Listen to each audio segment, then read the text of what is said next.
Hi. All right, I'm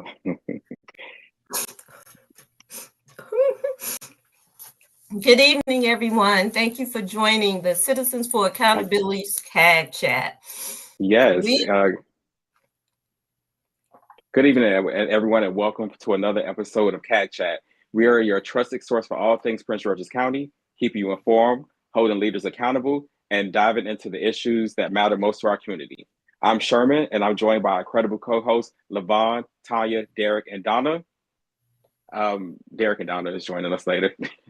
Tonight, we have an action-packed episode lined up for you, from the latest on the rising utility costs and job opportunities in the county to spotlight on transparency and education. With our guest, Frank Turner, Prince George's County Public Schools Integrity Officer, we chat with Delegate Williams, and also a CAG Chat exclusive with we heard from Rushern Baker, the former county executive and current candidate for county executive, as he shares his vision for the future of Prince George's County. You won't want to miss this. So let's jump in.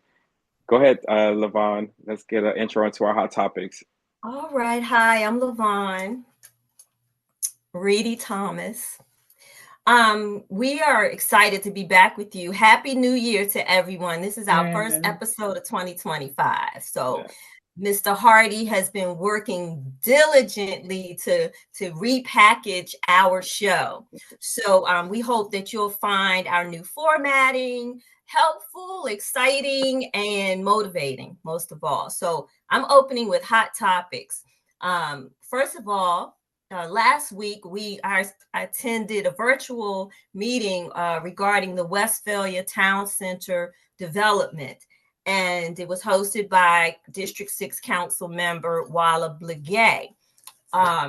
The issue is that there is a light use warehouse on the schedule to be built on Presidential Parkway, which sits between Route 4 and the Westphalia Town Center housing.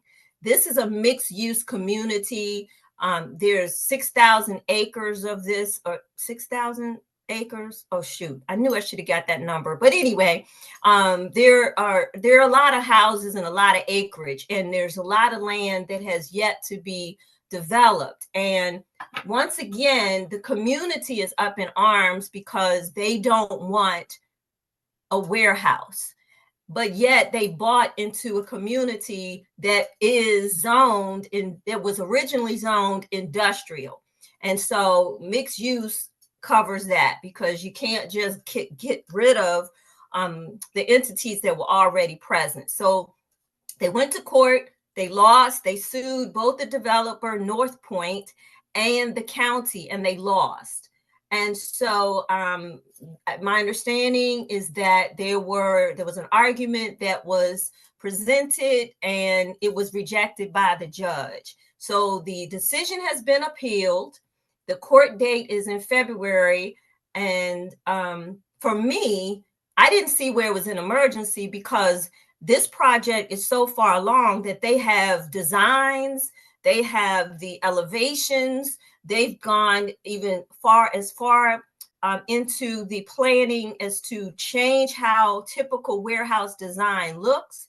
They have moved the loading dock area away from the sight line of the residents. There's already plans for the type of walls that would be put up. I mean, to me, it seems like everything has happened to help the developer, help the community. You just can't reject everything. The bigger goal is to get retail over there, grocery stores, some dining places, the park that's supposed to be there. But a lot of the development holdup is because some developers have not started their projects. And so there are roadways that have to be put in order for parts of the community to be finished.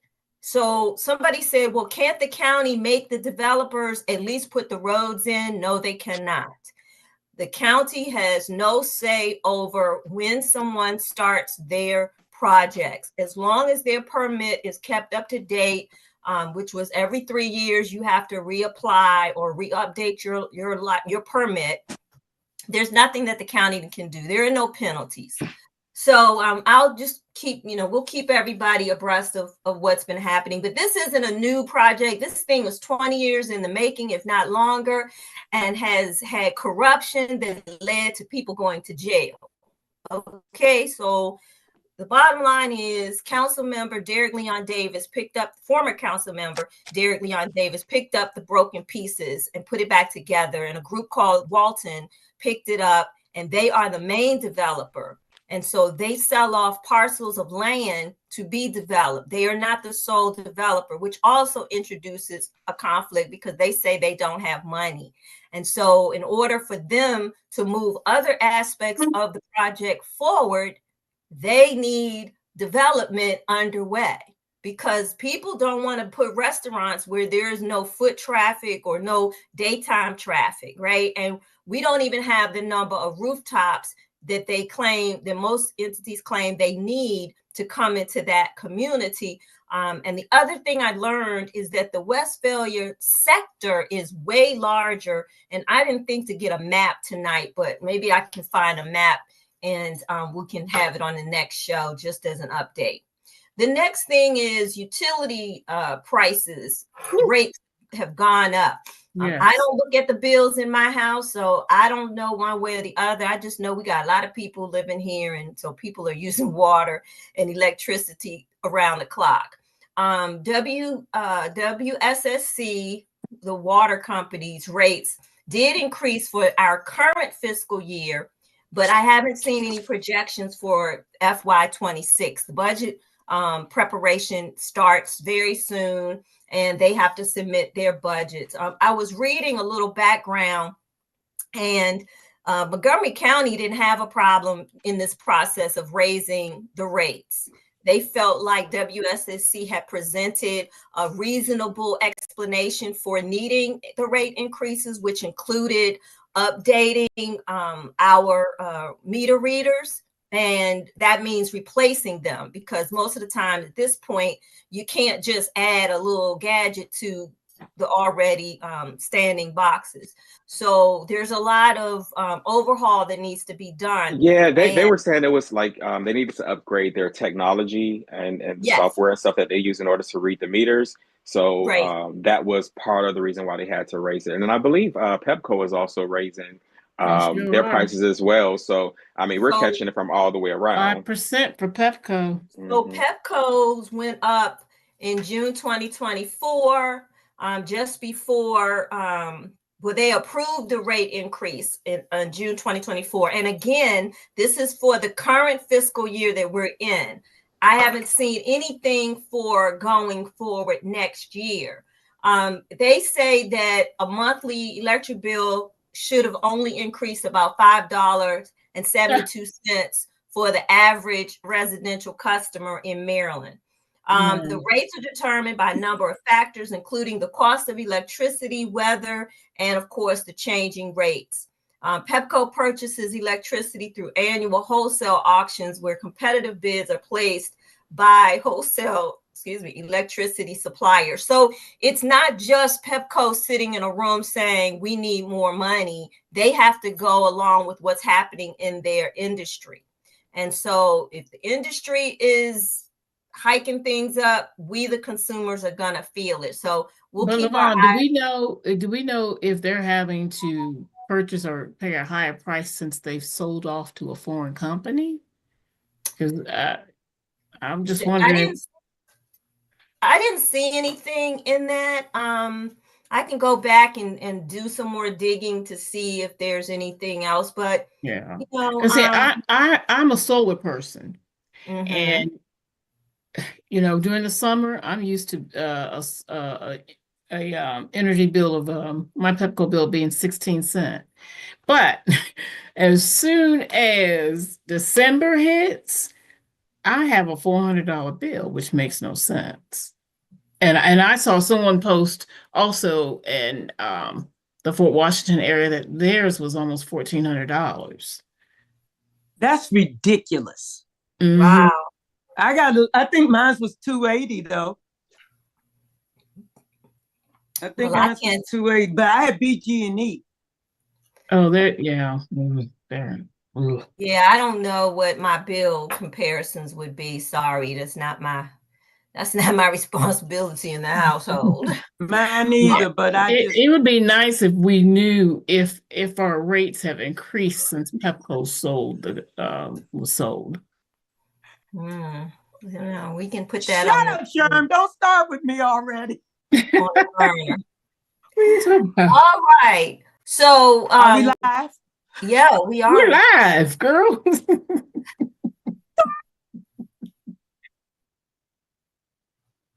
6 o'clock. Y'all late. Okay. So we have a job. We also have a few. Sorry. We have a few job fair announcements or hiring announcements. The Prince George's County Planning Department is hiring in the areas of special events management, planning, and placemaking, project management. Most of those positions close next Tuesday. I was online yesterday looking at them. There are about 6 jobs, and they close next Tuesday. They are not entry-level type of positions, but you know, go for it. I mean, we need somebody with some experience to come and, look at these positions. They're for planning and, project management, placemaking, project management, and planners, and Did you get to travel?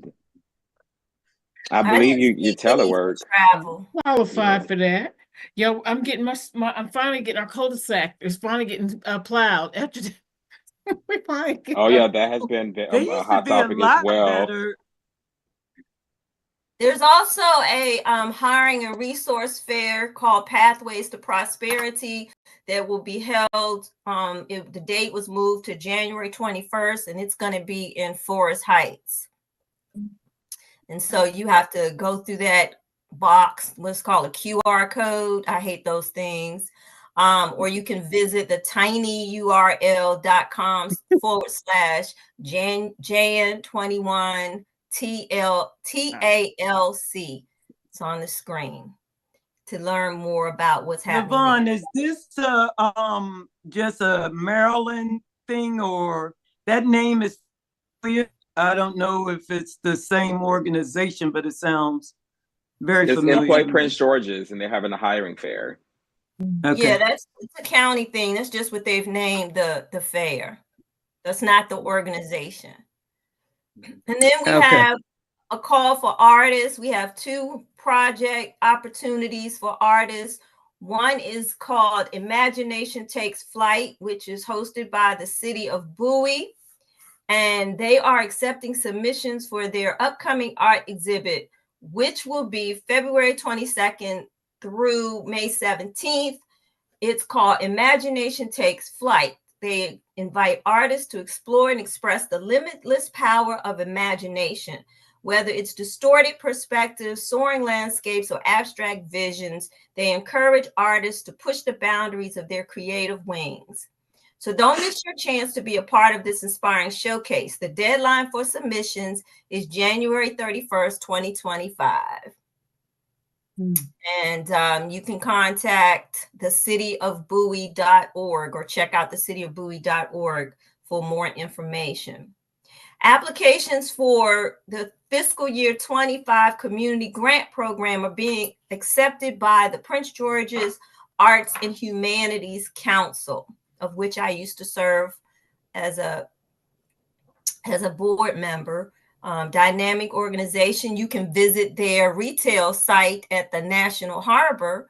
It's called, oh God, what is it that thing called? Arts to Nation. That's what it's called. And they have beautiful booths or show areas by a variety of artists. So you can purchase pieces. They do everything from soaps to fabric, designs to huge canvases to collages, pottery, all kinds of things. So if you haven't visited Arts to Nation, I encourage you to go out to National Harbor and do that. But the grants are for artist fellowships, which is individuals only, county arts, that's for nonprofit organizations only, and arts and education, which is individuals, organizations, and K through 12 schools. Project-based funding is available for for all of the above mentioned folks who reside in Prince George's County. Let's see. Oh, Frank is Applications are only accepted online through the PGAHC grant portal. Registration is required if you are not already in the system, and you can register through the website, which is pgahc.org, and you'll see the button for grants. And last in the hot topic segment is what everybody's talking about, snow. And the fact that our school system has been closed all week and it will be closed again tomorrow. I did a little looking around, and Montgomery County was closed too. I know people don't really like when we compare ourselves to other jurisdictions, but sometimes comparison is information. It's informative, right? And so I have a statement that was sent, and it's also posted on Facebook. I saw it and did a comparison. We were contacted by someone through our email asking us to discuss this, to see if we could find out anything. We didn't have enough time to do too much digging, but it says that PGCPS has mobilized over the past 48 hours to clear parking lots, critical building entrances, and surrounding sidewalks. Despite these efforts, temperatures remain low, with wind chills and ice on secondary roads continues to create hazardous travel conditions. Our accessibility and safety assessments indicate that many areas remain unsafe for students and staff to navigate. Out of an abundance of caution and in an effort to ensure a safe and stable reopening environment, all schools will be closed Thursday, January the 9th. In conjunction with the PGCPS teleworking and liberal leave policy, we are confident that we can continue to work towards a safe reopening of our entire district. Couple of thoughts. Number one, neighborhoods have not been plowed. If the streets are not clear for the children to even walk in the street, then we know that sidewalks are probably not clear. Number one. Number two, people say, well, back in the day, everybody was in school quicker. Well, back in the day, we also had on-site facilities management staff who got out and plowed the snow on the parking lot. Now, I don't know how many people are currently working in that capacity at each school, but I do know that when my kids left school, which has been a few years ago, there were maybe only 2 people during the day staff and 2 people on the evening staff. And I don't think they even have the equipment to do on-site snow removal and shoveling and all that. And they definitely don't have the manpower. So they've contracted out grass cutting and snow removal. So that's one challenge that I think we face. I'm also hearing that, there is a lot of contracting going on for facilities maintenance that just happened, and the 30-year contract was given out. But I'm going to have to get more details on that for us. Yeah. But the 30-year contract. I don't make the news; I'll just report it. But I do want to fact check that and verify. Even though I just threw it out, but Donna, you know who it is, but yeah, let's fact check and see if they still have it. So the other thing I want to remind everybody is our teachers do not live in Prince George's County.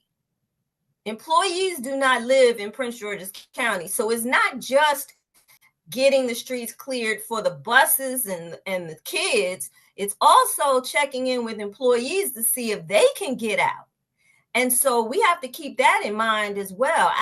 Our employees are not community-based workers for, I don't know what the percentage is, but I know it's a lot. And so we have to also take in what's happening in the region when we're talking about the schools being closed. I did see that they started doing the lunch distributions at I think 6 locations in the county. I didn't necessarily agree with the locations that they chose, because if you live in Baton, you're not coming all the way to Surrattsville and Clinton to get food if your streets are not plowed. Like that just didn't make any sense. So I get people's concerns, but we have to just be practical. Thank you very much. No problem. Thank you so much for that hot topic segment. And we also intend on spotlighting or highlighting and featuring a member of the community who's doing something amazing. So if you have anyone out there who you want to spotlight or highlight, definitely give us a shout, hit us up in our inbox or give us an email. Tanya, I want you to go ahead and take it away because we have Frank Turner on now and we want to make sure that we are respectful of his time. Okay. Mr. Turner, are you there? Mr. Turner, Frank, you can come on. Can you turn on your camera? I'm here. I'm turning on my camera now. Okay, thank you. I was enjoying the segment. I was actually learning why. Oh, my thing is closed. Okay. There you go. There you go. Yeah. Let me turn down this light. Sherman, I thought you were going to introduce though. Introduce Frank. Mm-hmm. No, but this was your segment. Oh, okay. Well, I'm gonna turn down the light for a second. Go ahead. Okay, go ahead. You can start introducing them. Let me get your invitation up. Okay, so we want to thank Frank Turner for joining us today. And I know you may have heard us talk about the Office of Integrity. And Frank, I'm going off memory because I thought Integrity and Compliance. There we go, Integrity and Compliance. So that office, as you know, came about a year ago through legislation, and that was sponsored by Alonzo Washington.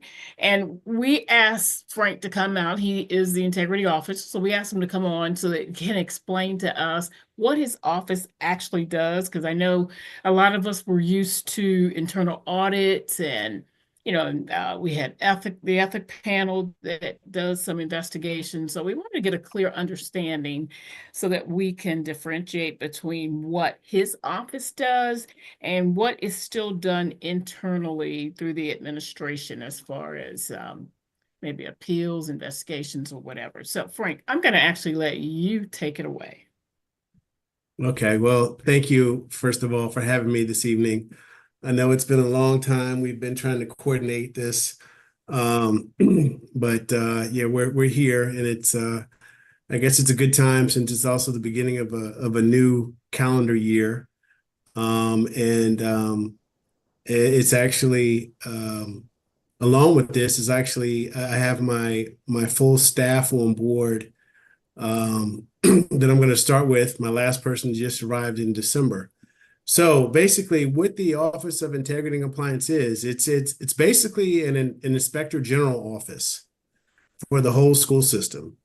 So unlike internal audit that has more of a footprint related to audit, specifically to audit and reports to the board, and actually the internal audit director actually is supposed to be doing analysis, recommendations, and advisory services of information based upon what the board or superintendent requests that they do, right? So this is different because it is an independent office.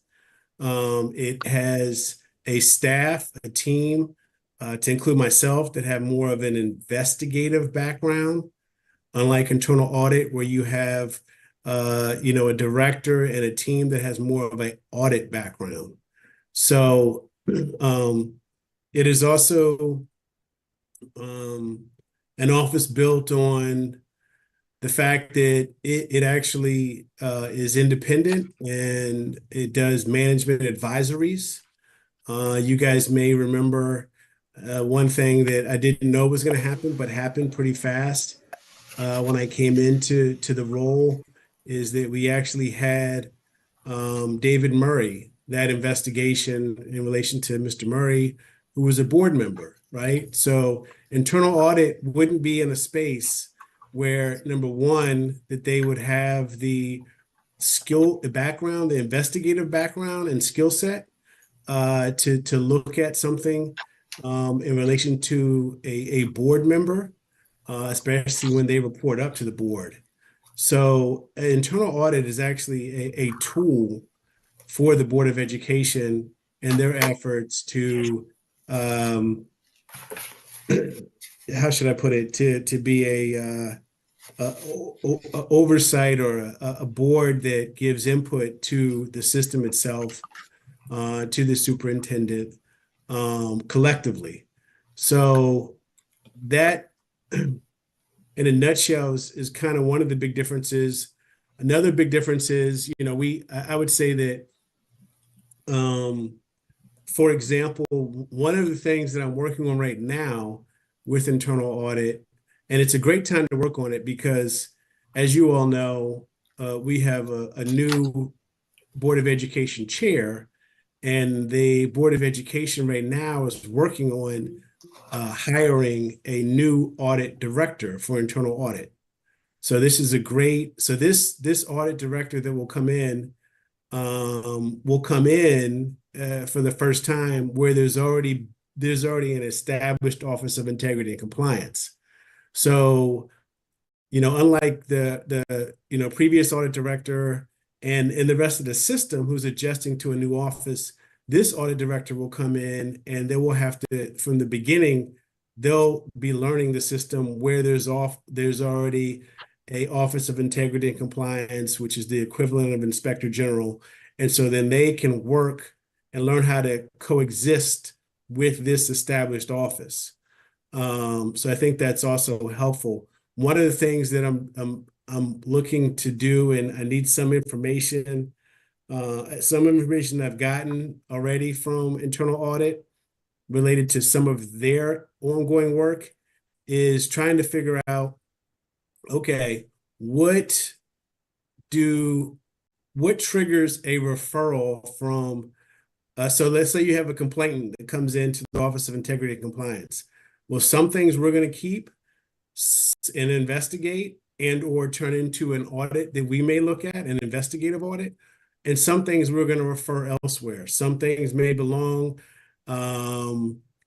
at, for example, safety and security. Some things we may want to give HR a first shot at trying to work on, depending on the nature of the complaint. And then we would be monitoring HR's work on that to see how they've done with it. And other things would be maybe in a more de minimis scenario would be referred to internal audit. And in the same regard, I want to put together basically an SOP to work with internal audit so they know if they got something in when something is referred to us. I'll give you an example, and this is going to be a very quick.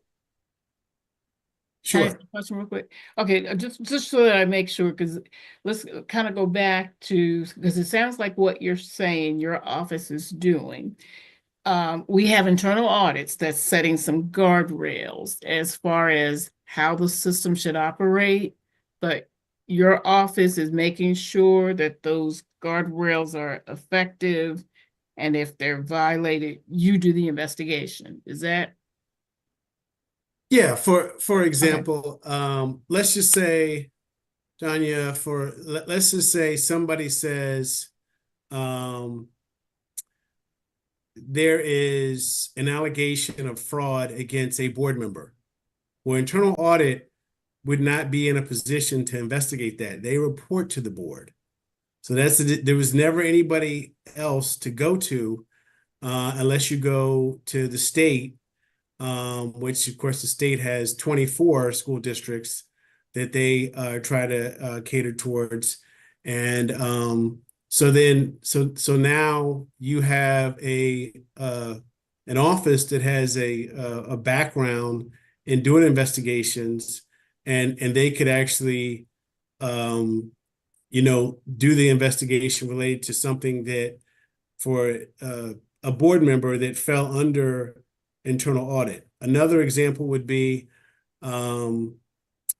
let's say if there was something small and minimal, like let's say you had an employee from the school stealing paper and then selling it on their own, right? That wouldn't be something that I would want my team to look at. That would be something that I think they have one investigator in internal audit, and the rest of the team is auditors. And then that they could investigate that, something that's smaller in nature. But if there was an allegation of, kickbacks of 15 million for construction contracts or something egregious like that, or thousands of dollars, then that would be something that my office as an inspector general, and there could also be connections with, so everybody seems to get So, this but get so in this other words, then, vibe Frank, that the internal audit and the Office of Inspector General are the same thing. And I understand, because a lot of can I ask people a quick don't question come. though? Sure. What if that paper had a certain threshold in thousands of dollars? So is there, and I guess that's what this SOP would outline. If there's a certain dollar threshold, then it would come to you that would actually determine what's minor. That's spot on. And so what I'm trying to do, and I think what I'm talking to my team about and evaluating is, for example, if it's below the felony threshold, then internal audit would keep it. If it's above the felony threshold, then my office would take it, right? Because Okay, Frank, I'm sorry. Can I ask a question? You report to the superintendent? no, I don't report to anybody in the system. Does your office? Okay, so you don't report to anybody in the school. I just want to clarify that. So you report up to in the state. So how do you get your information? I'm trying to understand, because when you people who have been in the system that tried to report something, and you right, internal audit,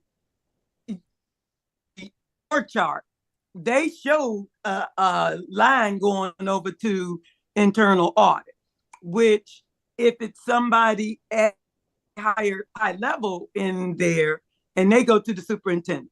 So if there's people that are at a higher level, how do you report that to you? How do the people in the system get to you? So in August of 2024, just past August, I launched a web page. I have pamphlets that I handed out. I have an email address, oic@pgcps.org. I have a phone number. I wouldn't say it's a hotline, but it's a 24-hour monitored phone number where you can leave messages and report something. So those would be, and I have a email address, a physical address that's separate and away from the rest of PGCPS property. I have an office at the Curry building. So like, for example, if you mailed something to me and you wanted to mail it in, whether it was anonymous or not, you can mail it somewhere else and not think that, well, if I mail this in there, how do I know the Office of Integrity and Compliance is going to get it without somebody in PGCPS seeing it? So those are important. Those are important question or concerns that the public may have. But no, we have a portal where we have a Google form that you fill out and report. So we have about 70 something complainants already. And Mr. Turner, and really how quick, is it communicated to the public? How is that communicated across the board? So I did a press conference in the fall. In September, I did a press conference. It was on the news. So I talked about it there. The reporters talked about my office. I actually showed my brochure at the end of the press conference when the reporters did. I've actually handed out my brochures to external stakeholders, separate from that press conference. In September, there was a all principals meeting. So I think it was 200 principals. I presented at that meeting to make sure that all the principals knew and that they would let their staff know. So that was a big leader meeting. One of the things that I didn't want to go too far too fast, because keep in mind, I started bringing on staff in June, and I got my last person, not that it's a big staff, but it's 4 people, and I got my last person in December. So I didn't want to go out there and open the floodgates, and then it's just Frank Turner by himself trying to handle 70-something complainants and service and investigate and figure out how to handle all these things that are coming in. So, Mr. Turner, yeah, we sure. want to kind of. There was another question. I do apologize, from the Facebook chat. Someone wanted to know, but if it is a board member, regardless of dollar amount, your office would handle it. That is correct. Okay. So if it's a sensitive case, and these are the things I'm working on right now with, well, first of all, if it comes into me, to my office, it's not going to be referred out if it's a board member, right? It's not going to be referred to internal audit if it's a board member, right? Because internal audit reports to the board.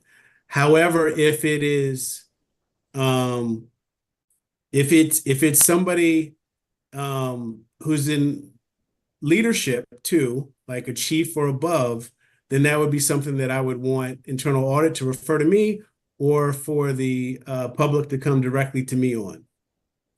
Now, Okay. and keep in mind that I just want to make sure that on Facebook, that everybody, the public, understands that this is not, this is an inspector general office type office, but it's also to find ways to help with efficiency and effectiveness.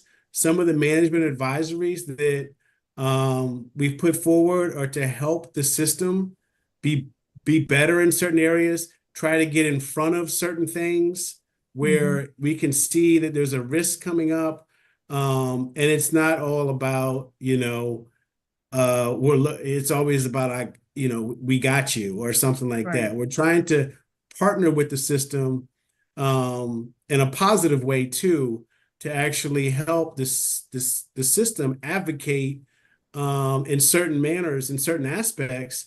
Like, for example, maybe with the budget, when they're asking for certain things that are of a concern or seen as a risk, and they're trying to appeal in their budget process to get some funding in this area to the county council and to the county executive.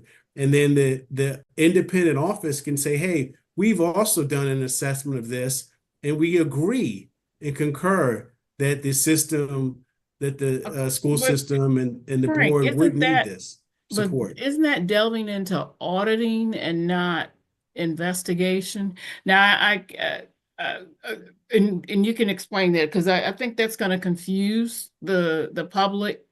To hear you say that you're getting into the budget process, that's more auditing unless there's corruption in the process. So so that everyone can understand, your investigative, internal audits is auditing. So that seems like they would be more, and there's also within the finance department an auditing body. But I do have one question about the board, if you can make sure you clarify this also, because in policy 0107, it does talk about, I know things come into internal audits, and then internal audits, based on how the policy is written, they don't actually do, or they shouldn't do, the investigation. It's usually referred to the ethic panel, who then does the investigation of any policy violations. So I guess in this SOP at some point, because looking at what the law has been written for your description, and then looking at board policy 0107, there seems to be a little conflict. So I guess if you can kind of explain if that's something y'all still trying to parse out so that there's a clear line delineated as to where you step in and where the ethic panel steps in, because we still have the ethic panel in place, which are looking at any policy violations for anybody in the school system. So, okay, I'll start back from when you spoke about my office doing investigations versus audits, right? That was what you said initially. Right. So, and you talked about my office doing budget analysis. So if you actually look at the law talks about my office doing investigations. It talks about it doing audits. And it also talks about us doing budget analysis in the law. It's actually written in the law. So I'm not saying that. But isn't that in conjunction with an investigation when those are done and not just as a routine?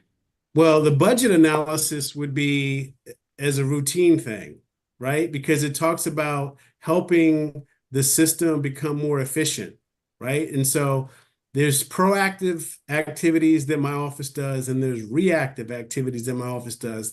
The investigative obviously would be reactive, but some of the more proactive things would be like weighing in on, budget analysis, giving input on that, trying to find best practices and efficiencies that will help to improve the system. So now the reality is, first of all, we're still building procedures, protocols, and policies because the office is so new. And like I said, I just got my last person a month ago. So obviously there's a lot of training that needs to take place. We don't have the audit. We don't obviously have that many. I only have one auditor and my compliance and audit specialist. So a lot of things that we would do in the audit area would probably be in support of an investigation. Or we would be encouraging, which I gave it a shot at this over the summer, I said that, hey, these are some things that I feel as though internal audit should take a look at from some of the things that I've seen or suggestions for their audit plan. And then I said, these are some things that I would like to see the Office of Integrity and Compliance handle from an audit perspective, even though we always have to be dealing with the investigations.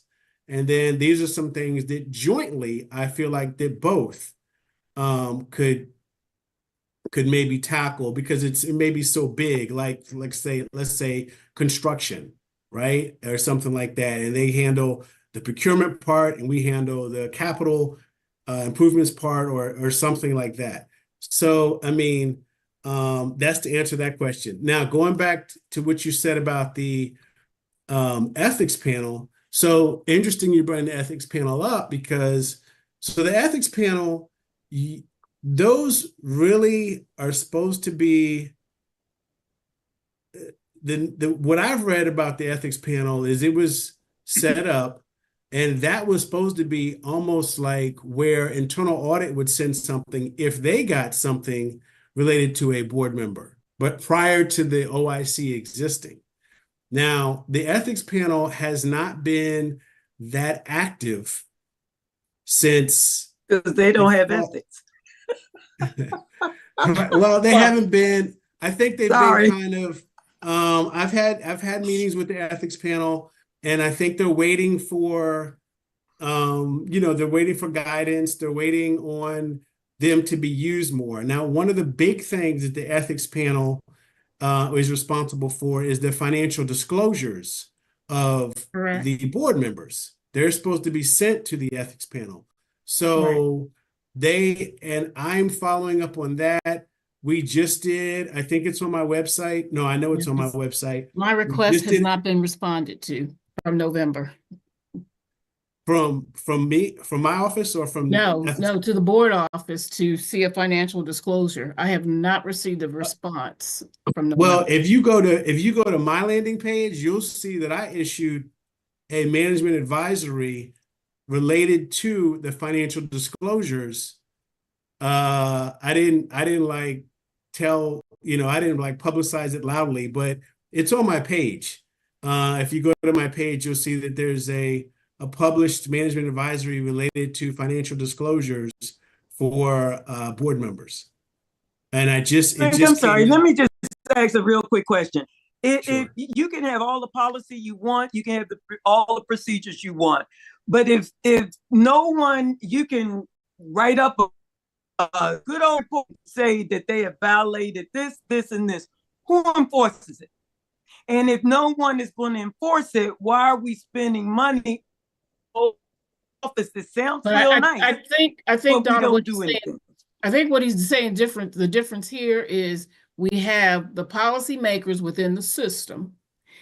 And when they are out of line, Frank, you're saying your office investigates to make sure they're following the guardrails that they've put up.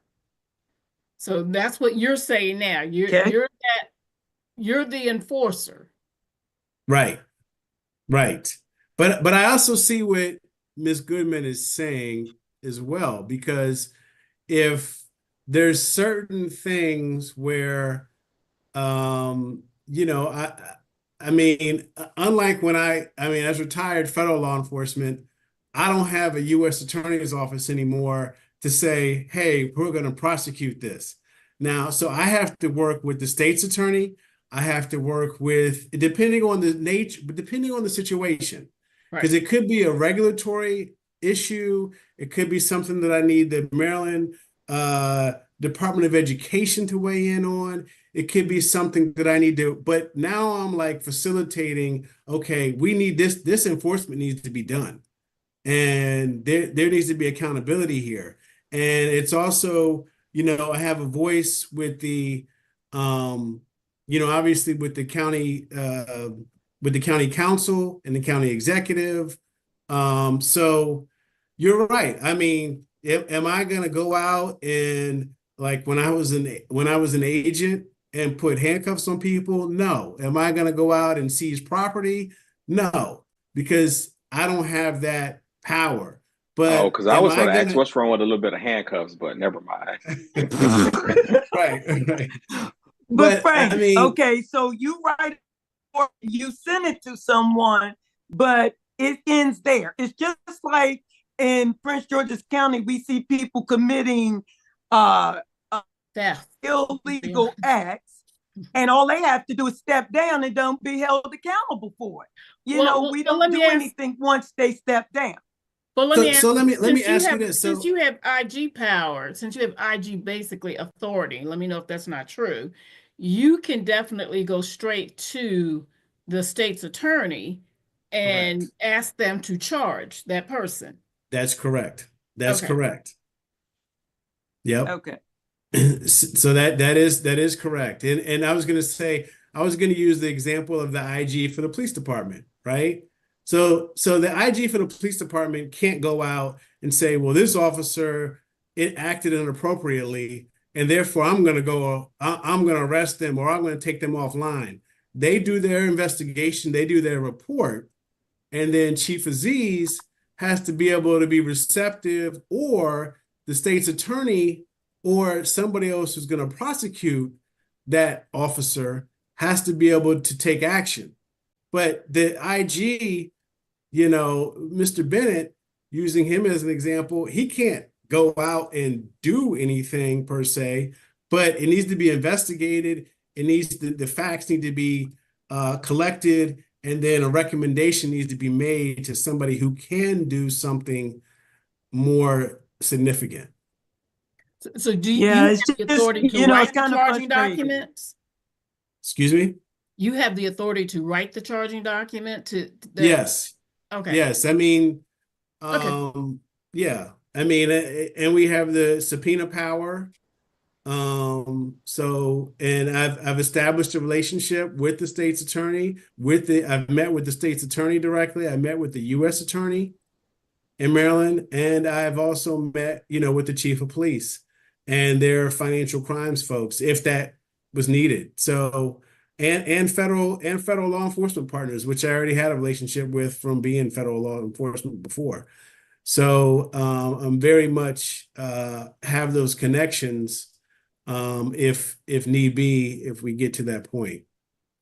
If and hopefully we don't. Obviously that's the worst case scenario. Okay. I have another question. Now, in reference to the information that you can disclose, what are the hindrances? Because I know the law says that you can't disclose anything that's protected under the Public Information Act. So does that mean that there's a chance of what we see with the state's prosecutor's office? We submit something and it goes into a black hole and we never hear about it. So it's funny you said that, Tanya. I just talked to my team about this too. Like related to the complaints, one of the things that I'm telling my team that we need to do with our complainants is I don't want to be that office. And I know, and keep in mind, I just ask you guys to have a little bit of patience with me because we're still so new. And again, my staff is still so new. And this is our first half of our first school year. And so I say that as a disclaimer before I say what I'm about to say. But, and having kind of opened the floodgates, I'm going to do some more things to publicize the office as well, but I'm trying to do it in steps. But to answer your question, I just talked to my team about, hey, I want our customers, meaning our complainants, the public, to understand we're on top of things. So I have just said to my team, and I'm going to put it in our SOPs, that within 10 days. So, okay, for example, if you send in an email, then we can say immediately we got the email, right? Because it comes in via email. But let's say you called in on the phone and left a voicemail. Well, I want to make sure that we can give you something substantive in 10 days, 10 business days to say, okay, the OIC has this. We have some more follow-up questions. We want to ask these questions based upon your complaint within 10 days. Because I don't want that black hole effect. I don't want that cloud over my office. I've heard other people say that about, well, we sent something to HR, it went to a black hole. We sent something to internal audit, it went into a black hole. That's not going to be this office. And that's what I'm telling my team. So there are some things I will say that because we're just getting rolling, that came in October, and I'm telling my team by the end of next week, I want every complainant to have heard back from us if they haven't already heard back from us. There's also a way to turn on our form when somebody sends in something saying that we have received it. So people know that we have received it. And then that could be like an automatic thing if you go through the form. So there's different ways. Like I said, you can go through a paper letter. So I'm trying to make sure that no matter how you communicate with us, that you get something back within 10 days. The other thing I want to make sure about is if we know we're going to refer the case, let's say we investigate it, we ask some questions, we do some things, and we know that this needs to be referred to somewhere else, then I want the complainant notified of the referral. We're still going to monitor it because we want to make sure the place we referred it to is doing what they need to do to resolve the issue. But we're still going to monitor it, but we want the complainant to know that could be, let's say, 6 weeks after we got it. You will have got one notification within 10 days, but by 6 weeks later, we did some checks, we did a little bit of investigating, and it needs to go to this place before let's see what happens when it goes there. And of course, some cases we're going to keep and investigate entirely. But, so for those scenarios, I just think it's important to communicate with the public, with our complainants within that first 10 days on receipt of the item. And then if it's referred, to let them know it's been referred and where it's been referred to. And Frank, I have a question as well, once you finish with this. No, I wanted to inquire because I may have missed it if you said it already, but you are preparing an audit and that is supposed to come out pretty soon, correct? Am I preparing an audit? Yes.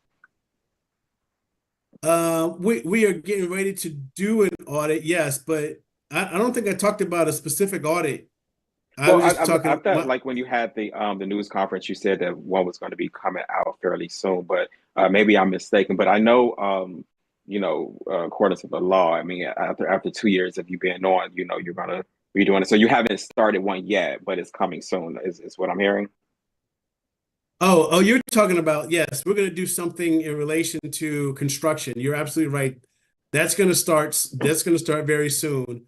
And that is going to be our first audit area that we're going to look into. But keep in mind that we're doing a lot of investigations. In fact, we're going to have a report that comes out related to an investigation this month, a big investigation. They got news attention. So yes, but that is going to be the first Well, big if it's audit. You're public you're knowledge, which absolutely right. investigation is this? Uh, it's Give us the I don't crumbs. want to Come on, say. Frank. Don't be Oh, you like said that. it's Don't be public. stingy. I'm not going to tip it yet. I will. I have the report. I do have some where it is. I'll tell you where the report is right now. I do have the final report from my team. We are going to have a meeting about it, ironically, tomorrow. There's some things that I want to expand on in the report. There's some edits that I want to do. So it's very close. It's very close to coming out. Um, I can email you and let you know exactly I when would it's going to come out. I would love a sneak peek, or when it comes out, because this is my nightly reading material, so I kind of enjoy that. But Yeah. thank you so much. Well, Okay. and Frank, we know you have a hard stop. So I do have a couple more questions that I think is really important for the public to know. So Sure. one is the budgeting of your office. So how does the budgeting of your office impact the school budget? Because and how are y'all going to address some of what appears to be a little duplicity here, with the I know the board asked for an audit person for the board to audit the administration, which makes no sense because well, anyway, the administration already has their own audit person within finance. So, how does the funding of your office impact, our budget to ensure that the regular school budget to ensure that there's no duplicity, or is that something that you're looking at when you make your request? When you say duplicity, I mean, I'm not sure what you mean by that, because this is really a independent office that stands alone, and that the school system, and it's an IG off, it's an But if IG you're type doing a office. So general audit, if you're just doing a general audit to say how more efficient they should operate, that's something that's already being done. From what I was looking at the finance office when the board asked for their own audit person, and the within the administration, they say we already have a person that does this full time, that's constantly looking at our budget to make sure we're doing things more efficiently. Now we have board members that have, and I'm going to just say it, they snuck in some amendments last February to get their own audit person. So now we actually have taxes being paid for this position of making sure that the budgets are efficient and money is being used properly. We have two people right now. And I don't know if the board has actually hired the person, but it's already in the budget. So how do we, explain how we make sure that our tax dollars are not paying for the same duties being done in three separate places? Well, so I think, okay, let's take a look at let's look at it from a macro standpoint for a second. So we have a $2.8 billion institution. Recently I had a meeting, and it was related to a federal lab. but they had an IG office, and that IG office had it was the budget for that lab was $3 billion, I think around a $3 billion budget. And this IG had 40 people. So even if internal audit has, 7, 8 people, and then the board asks for another person, and I have one person doing audits. If you look at the size of this system, it's not having that many auditors full time is not that significant. Now, when you talk about the budget of my office, I think you mentioned that too. The budget of my office is 0.0005%. So that's like way less than 1%. Give us in numbers. of the total budget of, it's like.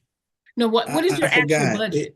Give us the actual budget, because I think it's a little over, I think it's $1 million, like it may be like $1.2 million or $1.4 million or something like that. For the whole team and everything that goes to running the office.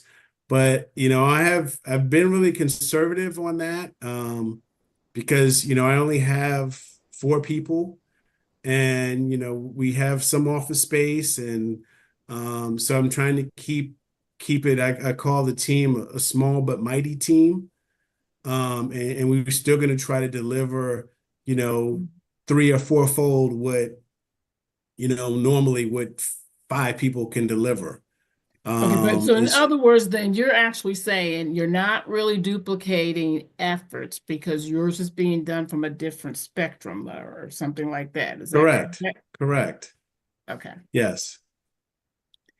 Then, and I'm working. One of the things that I'm doing now is working on from the investigator standpoint alone. I think you guys will see, especially in my annual report, how many things that we did that, number one, internal audit doesn't have they just don't have the background to do these types of investigations the way my shop does. You'll also see that there's certain level of management advisories. We have a really, seasoned team. There's, a prior audit lead from another state entity on the team. That's the compliant and audit specialist. It's also, a certified fraud examiner that has, a master's in accounting. Then I have a deputy that has as a CPA and an attorney. And, myself, having been with the FBI and the IRS Criminal Investigation Division and senior leadership and leadership in both agencies. We have a really specialized set of people that I've been fortunate to recruit. My contracted investigator is also a former retired FBI agent. So I just think that I don't think people are going to question your staff. I think what our people were confused about is, are we duplicating effort? So you're basically telling us, no, we're here to make sure the guardrails are working, make sure that everything is being done efficiently. So one other question, though. So the other question that I know I even had, and we've heard a lot, is your office actually reports to the council. So, well, wait, before you say that, because that's not actually true. Okay. So the office, the because this is what I've heard out of the mouths of council members. So go ahead and straighten, clarify that. Well, and that may be something that, that you're right, Tanya. That may be like a misconception to some extent. The office, the county council appoints the integrity and compliance officer. And they're the only entity with a majority vote that can remove an integrity and compliance officer for the school system. But the county council has never said, well, okay, not never. There was two complaints that came into the county council. And they were related to two students that had, and I'm gonna go this far and disclosing this, that had special needs, and they wanted the county council took an interest in seeing these issues resolved. But minus those two scenarios, it's just because I guess this, I don't know. But anyways, but do you see how but my point independent by saying that is I'm not getting any work or any Right. mandates or look here, do this, do that from the Okay. county council. So I don't consider that the office is independent, and the office has a mandate by what it's supposed to do and it has to report out. You know, by law, I have to do an annual report very soon. You know, Okay. right. So that's going to be to the public and to everybody else to evaluate, okay, this office is doing X, Y, and Z. And you know, if there's somebody says, well, it should change directions and look over here, I haven't crossed that bridge yet, Tanya, so I don't know where that could come from, but I don't know. Well, If, let me ask you, because in the law, there was the one thing that it does state that your position will be there to assist the school system and the county council. And I guess what the public really needs to know and be assured of, because the school budget, when it comes to the school budget, it's one line item. It's not multiple line items that the county council can speak to. And so, and to make sure that it is independent. And I guess, because, you know, even though you may have the authority to do so, doesn't mean you have to do it. There's nothing to say that you must do it. But I think it's just important. wait, do what? Well, it says as far as assisting the council, let me get back to that part. It was talking about assisting the council and how, or in the school board as to how things should operate. The council should not be having anything to say to the school board about how they should operate. Let me give you this one quick example, because I know we got a lot of time. We don't have short time. I remember back when John Dacey was the superintendent, and the county council had an idea about how we could make sure that all students had access to AP courses. And they were discussing some things which were really lowering our standards. And I remember sitting in that meeting while the county council people are discussing, and Dr. Dacey said, look, you all, when you have an idea that you want to present to me, then you can send it to me. In the meantime, I have a school system to run. And that is how the county council should act when it comes to interacting with the school system. They're separate, independent government body. And we just need to make sure your office is not going to allow, just because they appoint your position, to use that authority to say that they can have something done by your office. Yeah, that's never, I agree with you. I think, you know, every time when I'm at the Curry building and I say, well, can we do this or can we do that? Oh, no, you guys are part of the school system. You know, your laptops are part of the school system. I'm telling you, the county council and the county council administrative staff acts like we are foreign entities allowed to sit in Curry, just because that way the public feels more comfortable. Like, for example, you've been to my office at Sasser, right? So the whole building can see when anybody comes to my office because of where it sits, right? Mhm. So this way, if you wanted to come and you wanted to sit down and talk to my team or talk to me about something going on, this way nobody will see it, right? So, but besides that, they act as though I'm completely a foreign entity.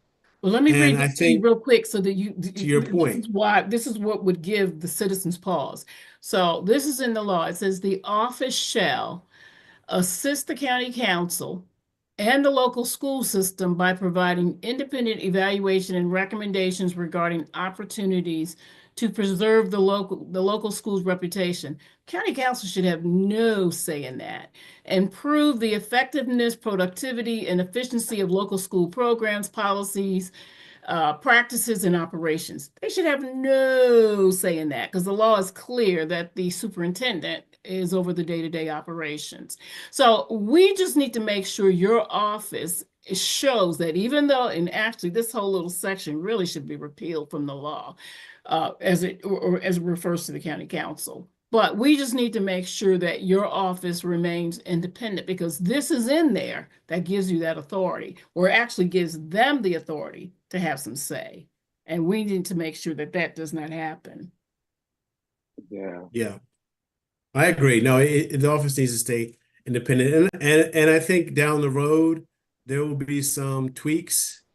I'm not saying this session, but down the road, once the office gets up and running, and I'm able to collect more information and go through more challenges, then because the office has been up and running longer, then there's going to be some tweaks to the law. There's some other things too that you haven't even mentioned that I've noticed. Like, for example, really quickly, like it says abuse, right? And it should state in abuse. It says right now that I cover wage, fraud, and abuse, but it specifies abuse related to an employee.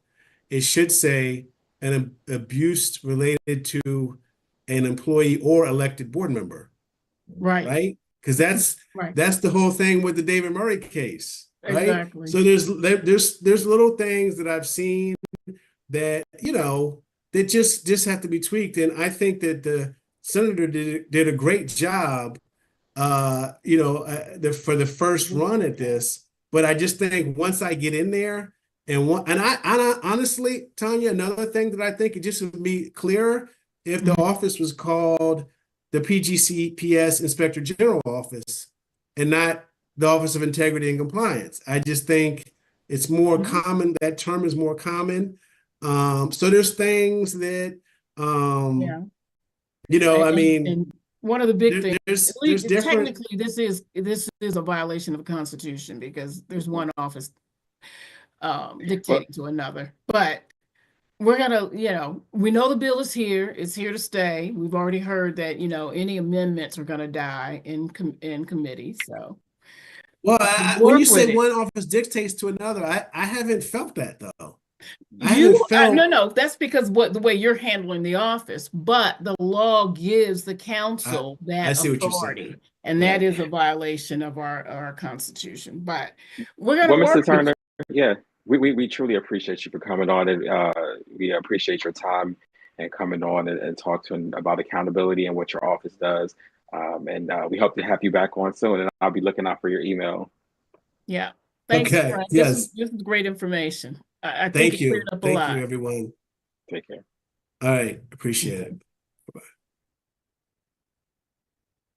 All right. That was awesome. I'm glad he was able to come on and finally have a chat with us.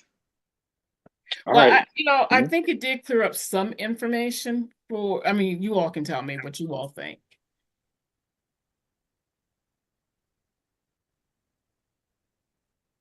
Lavonna, you on mute? Yeah, I was on mute. Okay. I was a little confused but that's probably an internal conversation that we can have. I think my last question, based on what he said at the end and tied it back to when he was talking about David Murray initially, am I understanding him to say that because of the way the policies are written, because he just said that he wants to expand to say abuse of staff and board members. Was he saying that the reason why it was difficult to address David Murray's negligence was because the rules didn't specify that the audit team had responsibility for board members? Am I understanding that correctly? I think he used that one part, but if you go down and you look at in the law, because that's under abuse, but David Murray could also be found under fraud. Right. I understand what the charges would be, but when he was talking about audits and the audit staff initially, and what I was hearing, what I think he was saying is they didn't have the written authority to address what David was accused of. Did I misunderstand Well, that? he's saying that it could not fall under abuse the way the law is written, but it can fall under fraud the way the law is written. But as for the audits department investigation, there was no entity in place that could have picked up the complaints and acted on them. Is that what he was saying? He could, because he can pick it up under fraud. No, before he got there, this is the earlier part of the conversation. He said when he arrived, he saw the David Murray situation. And so that made me wonder, was he saying that David was allowed to abuse his seat based on his choices because there was nothing in place to dictate it differently? There was something in place. It was just that the current board chair refused to enact and enforce the policy. Okay, so now it won't be up to the board chair to enact and enforce the policy. Correct. And that's the part I think he made clear. The audit department has guardrails that they put up. But when they are not following those guardrails, or if those guardrails are too weak, his office is responsible for investigating that and making sure whatever needs to be corrected is corrected, or if it's just that they're not doing their job, like in the case where the board chair wasn't doing it because she had clear reason to bring David up after David missed the March meeting. Right. I just wanted that to be clear.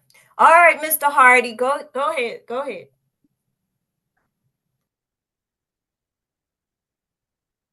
Thank you for passing it back to me, Derek. I want to go ahead and toss it over to you so that you can talk about the Maryland Rehabilitation Program for our segment on highlighting community resources. Okay, is it on me? I can't hear it well on this phone, but I think you're handing it to me, correct? That's correct. Yes.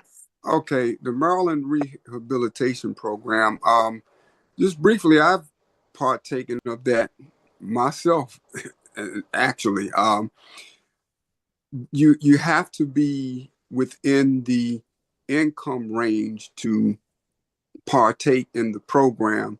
You would reach out to the program online. I forget the actual URL or the website, but it's what is it? Department of Human Resources for the state of Maryland. But again, you have to be within a certain income level. I think it's about $50,000 a year, somewhere between $50,000 and $60,000 a year. And what you could do is apply for that program, and you have to give up your business. They're going to delve into how much money you make and things of that nature to make sure that you qualify. But if you do qualify, you could get loans up to $50,000 or so to do repairs to your roof or to the structure of your home, or even to all the way down to like getting your air conditioning unit replaced or your water heater unit replaced, or even floors put in your home. If your floors are dilapidated or rotting away, or have some kind of structural damage to your home, you can actually apply to this program.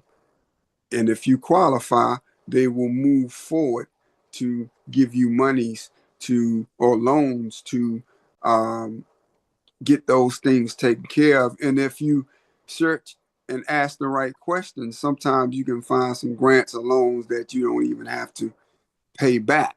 It's almost like free money. So you just have to do your own research and ask the right questions and talk to the right people to give you that information. That's kind of what I did.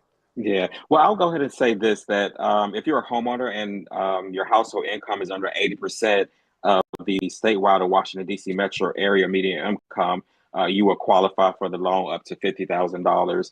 The interest rates are between 0 and 6%, depending on your ability to pay. And as Derek said, it covers fixing roofs, upgrading HVAC systems, and remediating mold. That's an important thing for some households. And applying it straightforward. I put the number up on the screen, and that number is 877-218-8101. And just to Do we add know to what the that, household Sherman, income is, Sherman? The median for the DC area, Mm-hmm. I have to look that up. It's Okay. we talk about it all the time, but yeah.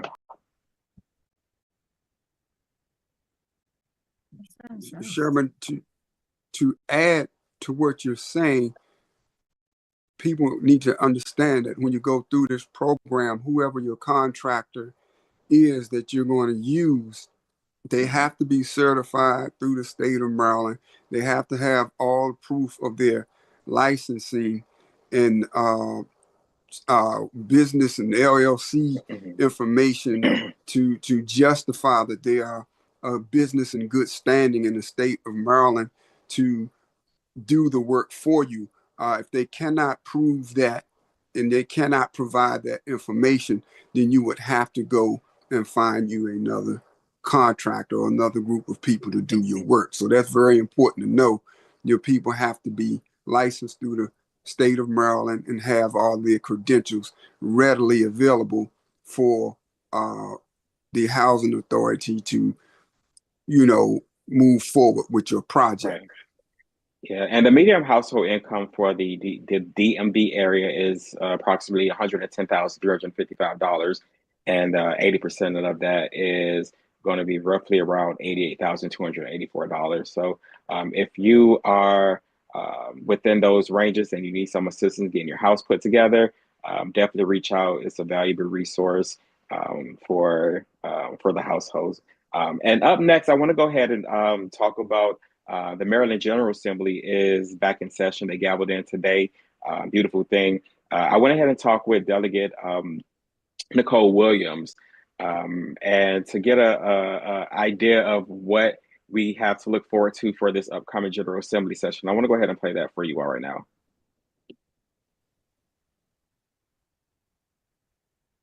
Delegate Williams, thank you for joining us today. As the chair of Prince George's County Delegation and a member of the Judiciary Committee, your role within Maryland General Assembly is crucial for securing resources and shaping policies that directly impact our community. I want to start off with some of the pre-filed bills. Your delegation has several pre-filed bills for the 2025 legislative session. Can you provide an overview of these key bills and the primary objectives that you aim to achieve for Prince George's County? Yes. First, thank you so much for having me today. I really appreciate the opportunity to speak with you and the residents of Prince George's County. We have a couple of bills that have been filed already through the delegation. The one that I am most enthusiastic about, and I think that we are really trying to throw as much weight behind, is the legislation with regards to Route 210. There in the Fort Washington, Oxon Hill area. As we know, there have been a number of really tragic instances that have occurred on 210.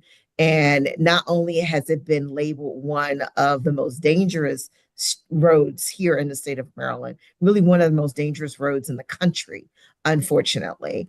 And so we have a legislation that we are proposing. There are currently speed cameras on 210. And right now, the speed cameras here in the state of Maryland, if you get caught going 12 miles per hour or above, you will get a ticket in the mail of $40. If you get caught doing, and I forget what the actual speed limit is right now, but if you get caught doing, say, 75 miles an hour, you're going to get a $40 ticket. If you get caught doing 90 miles an hour, you're going to get a $40 ticket. If you get caught doing 120 miles per hour, you're going to get a $40 ticket. And so what the legislation that we are proposing is a really tiered ticket system, that the amount of the speed in which you are driving is related to the amount of the ticket that you will receive, with the hopes. I know people don't necessarily like speed cameras, but the goal really is to really try to change behavior and to reduce the amount of speeding that we are seeing there on 210. I mean, there have been reports of people driving as fast as 135, 145 miles per hour down 210. I don't even know how you can drive that fast. I've never even tried to drive that fast. Well, I would say I'm a speed demon. So at some point, the governor does kick in on the car, or should kick in on the car. And at what point that is very, is very interesting. But, and you mentioned a point about 210, because I've had discussions with the community about this as well. And while we are leaning towards cameras, and I do want to understand if they're going to be fixated or if they're going to be roving, but, some members of the community are hoping for more patrolling on 210 as well, to have that physical presence of law enforcement. Is it time that we update our memorandums of understanding and try to get, something else going on outside of cameras, or do you feel like cameras would be enough? It would be great to have personal police officers there as well. My concern is just, I know the shortage that we have with our police department. I don't know if you've seen on the news, they have like this active commercial going on trying to recruit more police officers. And so I am sensitive to the fact that while I would love to have actual police officers there on 210, I'm also, aware of the shortage that we also have within our police department. Whether and it's across the country, it's not just here. Of course. We're just having a hard time recruiting officers. We're losing police officers because of retirements and attrition and things like that. And so, I'm not against having actual police officers there, but I also understand the personnel constraints that we're undergoing right now as a county. And I want to get back to the fines. And I know you were speaking on that. Now, do we feel like those fines are enough to tamper down or to send a message about how, the speeding? Because I believe you said they were $40 and, for the first offense, or, was there any consideration of increasing those fees, or did you feel that they were harmful to and more penalize the community members who are less fortunate around these times? Yeah, I think we are content with keeping that initial charge at $40 for the reasons that you just stated. We don't want it to be a regressive tax against individuals who legitimately might not be able to afford to pay the ticket. Because, sometimes you never know what is going on. You might have accidentally, have a little bit of a heavy foot and got a little distracted and you're just doing a little bit above the speed limit. So we do want to provide you with some grace. But I think, going 13 miles over the speed limit is a lot different than going 50 miles over the speed limit. Absolutely. Absolutely. And I know this is one of the bills that you wanted to discuss, but are there any other pre-filed bills? And I know that there is one that I was looking at, which PG 410-25, which is it proposes an increased tax credit. It proposes an income tax credit for parents and guardian volunteers in elementary and secondary schools. Can you elaborate on the goals of this bill and how it support the outcomes of Prince George's County? Yeah, I think the goal is really to try to get more of our residents volunteering and involved with our school system and with our children. We know that sometimes it's a challenge for parents to volunteer because you may have to take time off from work or other priorities that you have going on, and just to provide some type of incentive to individuals who do take the time out to become more involved and things like that. So, it is a bill that we have. I'm not certain where it'll go, because one of the things I'm sure we're going to get into a little later is the budget deficit that we're facing as a state. And I know that there's a little bit of there's going to be a little bit of a cost A little, associated with absolutely. that. There's going to be a fiscal, and and this also brings me to the question about IEPs and some of the programs for special ed. About being able to have time off in order to attend those meetings and to Yes. accommodate for that. So I think I know while the focus is on volunteering and stuff like that, to keep that in mind as well. And I know Prince George's County right now is facing a unique set of challenges. From your perspective as a state delegate and legislator, what are the top 3 issues that you're seeing that we need to address, and what are they why are they particularly critical for the county? Yeah, I think a couple things. So just like we're facing a budget deficit on the state level, I know the county is also facing a budget deficit on the county level. And so I know that's something that the county council is really going to have to focus on. We never like to cut services that we are providing to the community. And so, just figuring out creative ways to deal with that. Secondly, the other piece I think of that is really diversifying our tax base, and I think we need to, that'll help. It's not something that's going to help for this current fiscal year, but we need to, I think, be a bit more aggressive in trying to grow our commercial tax base here in Prince George's County. We've done some things really well. We have been one of the largest jurisdictions in terms of our growth for small businesses here in the state. And so that's a really great statistic to tout, but at the same time, it's still not enough. And we need more in terms of commercial businesses here in the county, and need to make sure that we are fostering a community where we definitely want to take care of our residents, but we don't want to put the financial burden on our residents. And so that means we have to figure out other financial sources in which we can continue to provide the services that we are currently providing, to grow those services, because we know that there are certain areas where we need to improve, whether it's healthcare as one of those areas.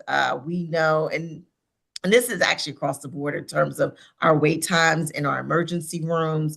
We know that we just have healthcare deserts in certain parts of our county, making sure that individuals have access to not just emergency services, but just quality preventive care services, making sure that all of our residents have primary care providers and a means to get to those primary care providers, making sure they're in locations that are easily accessible by mass transit and things like that. And so we know we need to strengthen our healthcare system here in Prince George's County as well. And so I would say those are our priority areas from a county perspective that we know we need to strengthen.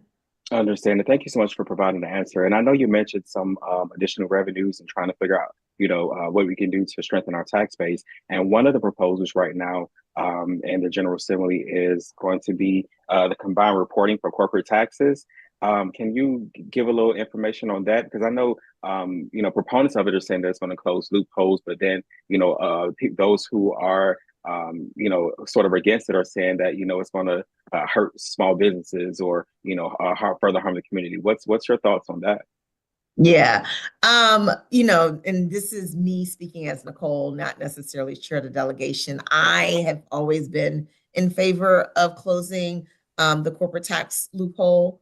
And so I think it is, again, we need to figure out a way to generate more revenue and not put that on the backs of everyday Marylanders and just everyday individuals.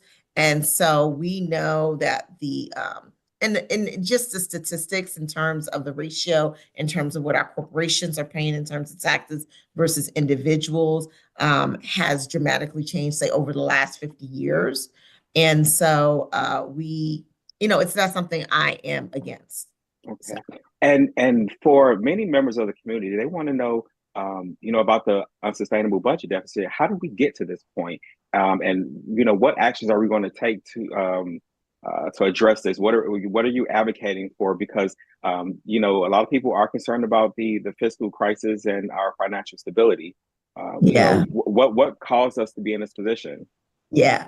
So we are, yes, as you stated, we are facing a budget deficit here on a state level, roughly around $2.7 billion. How we got here, that's a really good question. And so it's a couple of things. One of the things that you've heard a lot, I think has been touted in the news, has to do with regards to the blueprint, which was the legislation that we passed several years ago to revitalize or revamp really the way we fund education here in the state.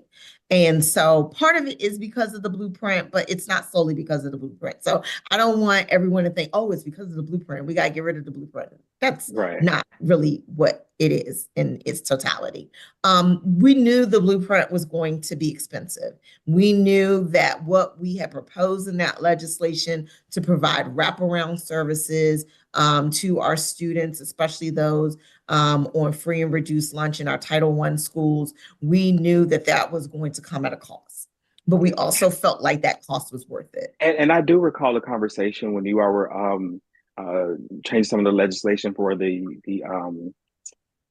taxes for the school system to put this in the general fund. Delegate Lewis was stating that, you know, they created the poverty grant formula in order to help Prince George's County. Yes. You know, so I'm hoping that, you know, whatever we do, we can still make sure that we can bring home what's necessary for Prince George's County. And that's, you know, really my next question is about balancing the state budget while addressing the local needs. That could be quite challenging. And will our delegation be able to bring home the bacon without compromising fiscal responsibility? Yeah, I think so. But I want to go back to the previous question because I hadn't quite finished. Oh, I'm sorry. Go ahead. That's okay. That's okay. With regards to the blueprint. So yes, you're right. The blueprint disproportionately, I'll be honest, benefits Prince George's County and Baltimore City. And so it's going to be really incumbent upon us to really try to make sure that there aren't any cuts in the programs that we know have worked well here in Prince George's County for our students. The second reason we got here is honestly, during COVID, we passed legislation to provide a child care tax subsidy for individuals. We know the high cost of child care. If you have a child in daycare, you know how expensive that can be. And Hundreds a week. Yes, exactly. And so during COVID, we had passed legislation to provide a subsidy to individuals to go towards the cost of childcare. What we had predicted in terms of how many Marylanders would utilize that subsidy has exceeded our wildest expectations. And so the amount that we thought it was going to cost us has actually cost us a lot more than we had originally anticipated. But clearly there was a need and we met that need. And so that's part of the reason. And then the third reason why we're in this situation is also because of our healthcare costs. We have really been pushing for more people to sign up for healthcare through our health exchange system here in Maryland, which colloquially is known as Obamacare. And to make sure that individuals are getting the primary care services that we need. And if you recall, several years ago, we expanded the eligibility pool so that individuals, regardless of their citizenship status or not, are eligible to sign up for healthcare through the Maryland Health Exchange. That, again, has also been wildly popular. It has reduced our uninsured rates, honestly, by like 100%. We have so many more Marylanders who now have health insurance that did not have health insurance beforehand. And so that's a good thing. But it has been a lot more Marylanders that we have been insuring that we did not anticipate. So those are the reasons why we are where we are today in terms of the budget deficit. In terms of bringing back home the bacon, as you had asked, we are going to fight tooth and nail. We know that it is going to be a very lean budget. But we are going to fight tooth and nail for as much of that lean bacon as we can possibly get. And so, and I think strategically, we're in a very good position to do that. Look, now, Delegate Williams, I don't like turkey bacon, so. We will try to provide all types of bacon for all of our residents, whether it's turkey or pork. But I think strategically, we're in a very good position. We have the chair of appropriations is from Prince George's County.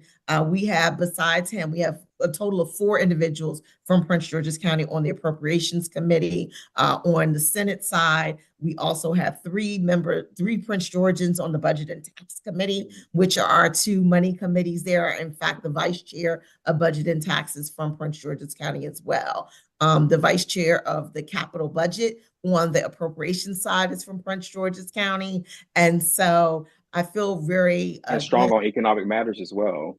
Yes, I have 5 individuals in Prince George's County on economic matters. So I feel like strategically we have members in really important committees that have been committed and have really fought tooth and nail for the past couple of years to bring back an unprecedented number of resources back to the county. And so I know our counterparts in some of the other jurisdictions have been commenting about how aggressive we've been the past couple of years, and that's okay. It's our turn. Comments. It's okay. But we're going to continue to be as aggressive this year as we have been in the past couple of years. Because again, the needs are great. We have a county deficit that we need to deal with. Again, our healthcare needs that we know we need to deal with. We have a hospital, the hospital in Largo. We are going to work on trying to get more funding this upcoming legislative session so we can get more beds in that hospital, because we knew that we built the hospital with less beds than we knew we needed, and we need to right that wrong. And so that's one of our priorities of this upcoming session as well. Understood. And also, I know someone was mentioning that we need inpatient mental health services as well.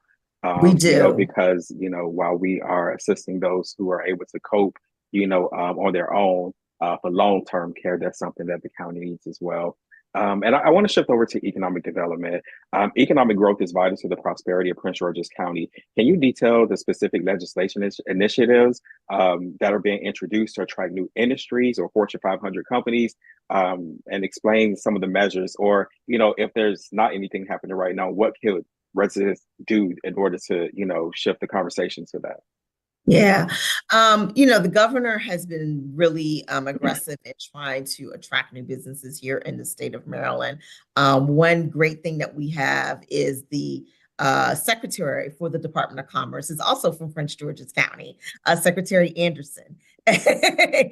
And so we have constantly been in his ear as he's talking to the governor, who's been talking to these Fortune 500 companies about relocating here to Maryland. We want them here in Maryland, but more importantly, we want them here in Prince George's County. And we think Prince George's County has a lot of resources that a lot of our neighboring jurisdictions do not have. One, our proximity to Washington, D.C., number one. Number two, we just have so much unused commercial space that is available that we can provide. Our proximity to the district, our proximity to 295, where you can easily get up to Baltimore, where you can easily get to NSA, where you can we have NASA Goddard right here. The tech quarter, we have the national security and stuff like that as well. So we're definitely positioned to, attract a lot of those industries to our area. Exactly. And one of the things that we started last session that we're going to continue to build on is expanding. I forgot how we phrased it, but I call it kind of our science, our space hub here in Prince George's County. And so there was legislation that was passed last year to kind of rebrand our really kind of aerospace systems that we have here and the technology we have here. Starting with NASA Goddard here in Prince George's County and linking it with the University of Maryland and some of the things that are taking place at the University of Maryland as it relates to quantum computing and things like that. Little kept secret. I don't want to publicize it too much because I don't want other states realizing that we have this amazing quantum computing company here in Prince George's County that is the envy of the entire country. People from Silicon Valley, from North Carolina, from Pittsburgh, come here to learn from the scientists that we got over at the University of Maryland about how to do quantum computing, which is going to be the new wave of the future in terms of computing. And so, so we passed legislation to kind of try to build on that from a marketability standpoint. And so now it's the implementation and really trying to grow that out. Awesome, thank you. And I want to talk about public safety as well, because that has been a major concern for the past couple of sessions. And while crime is going down, and in some aspects it's still rising, violent crimes, through domestic violence and some of the other incidents that are happening in our community, and gun violence, of course. Many community members are wondering, what is the state going to do to address some of the legislation needed for the local levels? What initiatives or resources is the delegation looking for to bringing back to the locals levels to enhance safety and reduce crime in Prince George's County? Yeah, absolutely. So I serve on the Judiciary Committee in Annapolis. I'm actually chair of our Public Safety Subcommittee. And so we just passed legislation with regards to modifying our juvenile justice system this last session. We're going to continue to examine that, look at how that's being implemented. We know it has had its challenges over the past couple of years. And so the current secretary has made a commitment to us as a committee and to us as a state to really make sure that we're not dropping the ball anymore as it relates to providing the services that we know that we need to our young people. Because when we don't provide the services, what happens is these young people grow up to become older individuals who are continuing to be part of our criminal justice system. This session, I think we're going to be focusing within our committee around parole and probation. And really examining how we're doing that as a state, because one of the things we want to do is reduce recidivism. And so we're going to be re-examining kind of how we go about that. This is going to be one of the major themes, I think, this session in our upcoming committee. One of the things that is just getting off the ground is providing grant funding to our public school system for more security measures. And this isn't just about metal detectors. I figure they call it something else these days, but that's the gist of what it is. But also providing, grant money for other security measures, whether it's more personnel, whether it's cameras, whether it's additional security resources that our school systems need to make sure that our students are safe when they go to school. And so that bill passed last year. And so I remember over the interim having a conversation with Superintendent House, like, hey, we passed this bill to give you guys more money for this. Y'all need to apply. Y'all need to apply. Right. And in addition to those measures, what about the accountability factor that some of the people in the community are claiming, that we need to focus on as well? Are there any measures for that that we're working on? Yeah, I mean, we're going to be looking at all different types of stuff this coming session. It's such a balancing act because we want to make sure that people who are committing crime are held accountable for their crimes. We also don't want to, though, exasperate kind of our justice system with, incarcerating more Black and brown individuals unnecessarily. Right. And on that, yeah, I'm sorry. We have the unfortunate statistic here in Maryland of having the largest rate of incarcerated African-American males than any other state in the entire country, more than Mississippi, Texas, Arkansas, you name it, per capita. So. And with that in mind, understanding that what causes crime is poverty and mental health, isn't that something that we should focus on as well, the mental health component, as far as the rehabilitation process inside of penitentiaries and correctional institutions, as well as inside the educational system, because there's a skewed ratio between the enforcement officers versus, the psychologists or psychiatrists that we have in some of these places as well. How was that, factored into the conversation as well? Yeah, absolutely. I mean, one of the things that we have been talking about for the last couple of years is kind of our pre-release services that we provide to individuals right before they are released from incarceration. And we have been trying to do a better job of strengthening those services.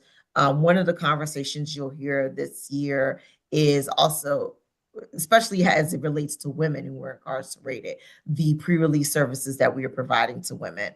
There used to be a separate pre-release center solely for women that catered and focused to the unique challenges that women may face as they're coming out of the justice system and reintegrating into society. That program was, that funding was cut probably about 10 years ago or so.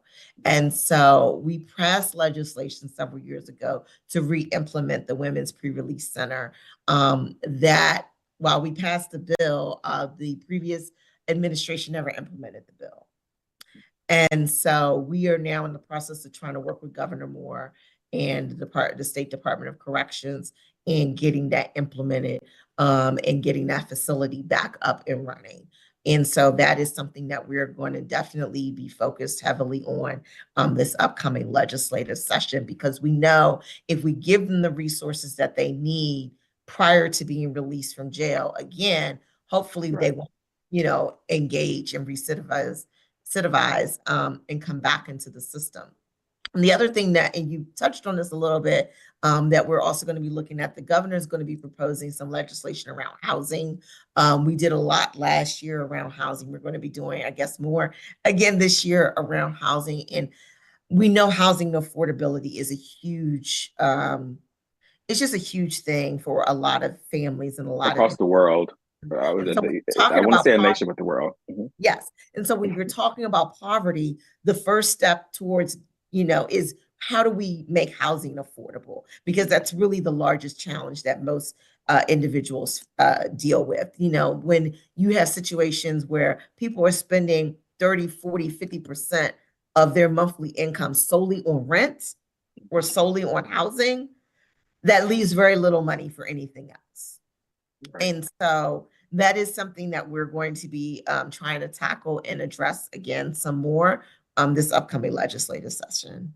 Awesome. And I just have, I really have two questions, but I'll let you decide which one you want to answer because I don't want to belabor your time. One wish legislation. What is your one wish legislation if you could wave a wand and get all the necessary votes, even bipartisan? What legislation or program would it be, and how would you envision it helping Prince George's County? Or what upcoming projects or initiatives are you most excited about that would impact our county residents? Got it. I would say personally, a bill that I'm working on this upcoming session, I've introduced this bill every year for the last 6 years, and it is regarding curbside voting. And so it is a type of voting that takes place currently in 28 other states and the District of Columbia, and not just blue states. There's states like Texas and Wisconsin and North Carolina and Virginia that have curbside voting. And I know here in Maryland, you can vote by mail, you can vote in person, we have early day voting. But I've heard from a number of individuals, especially individuals within the disability community, who they want to go and vote in person, but it is a physical challenge for them to do so. They might not trust the mail, they might not trust, the drop box. And so they want to be able to still have that option available to them. And so this. Awesome. And that was a very good interview that we were able to get with Delegate Nicole Williams. But I know a lot of people are ready to see the Rushern Baker interview, so I'm going to go ahead and get that queued up right now.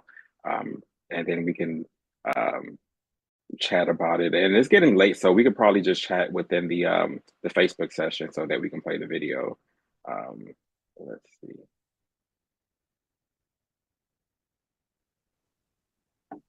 Welcome to our special interview series where we speak with, yes.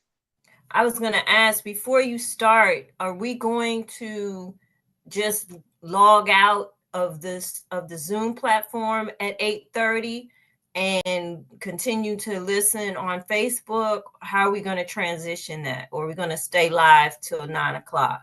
That's up to you. I'm playing the video. I mean, I'm good with this.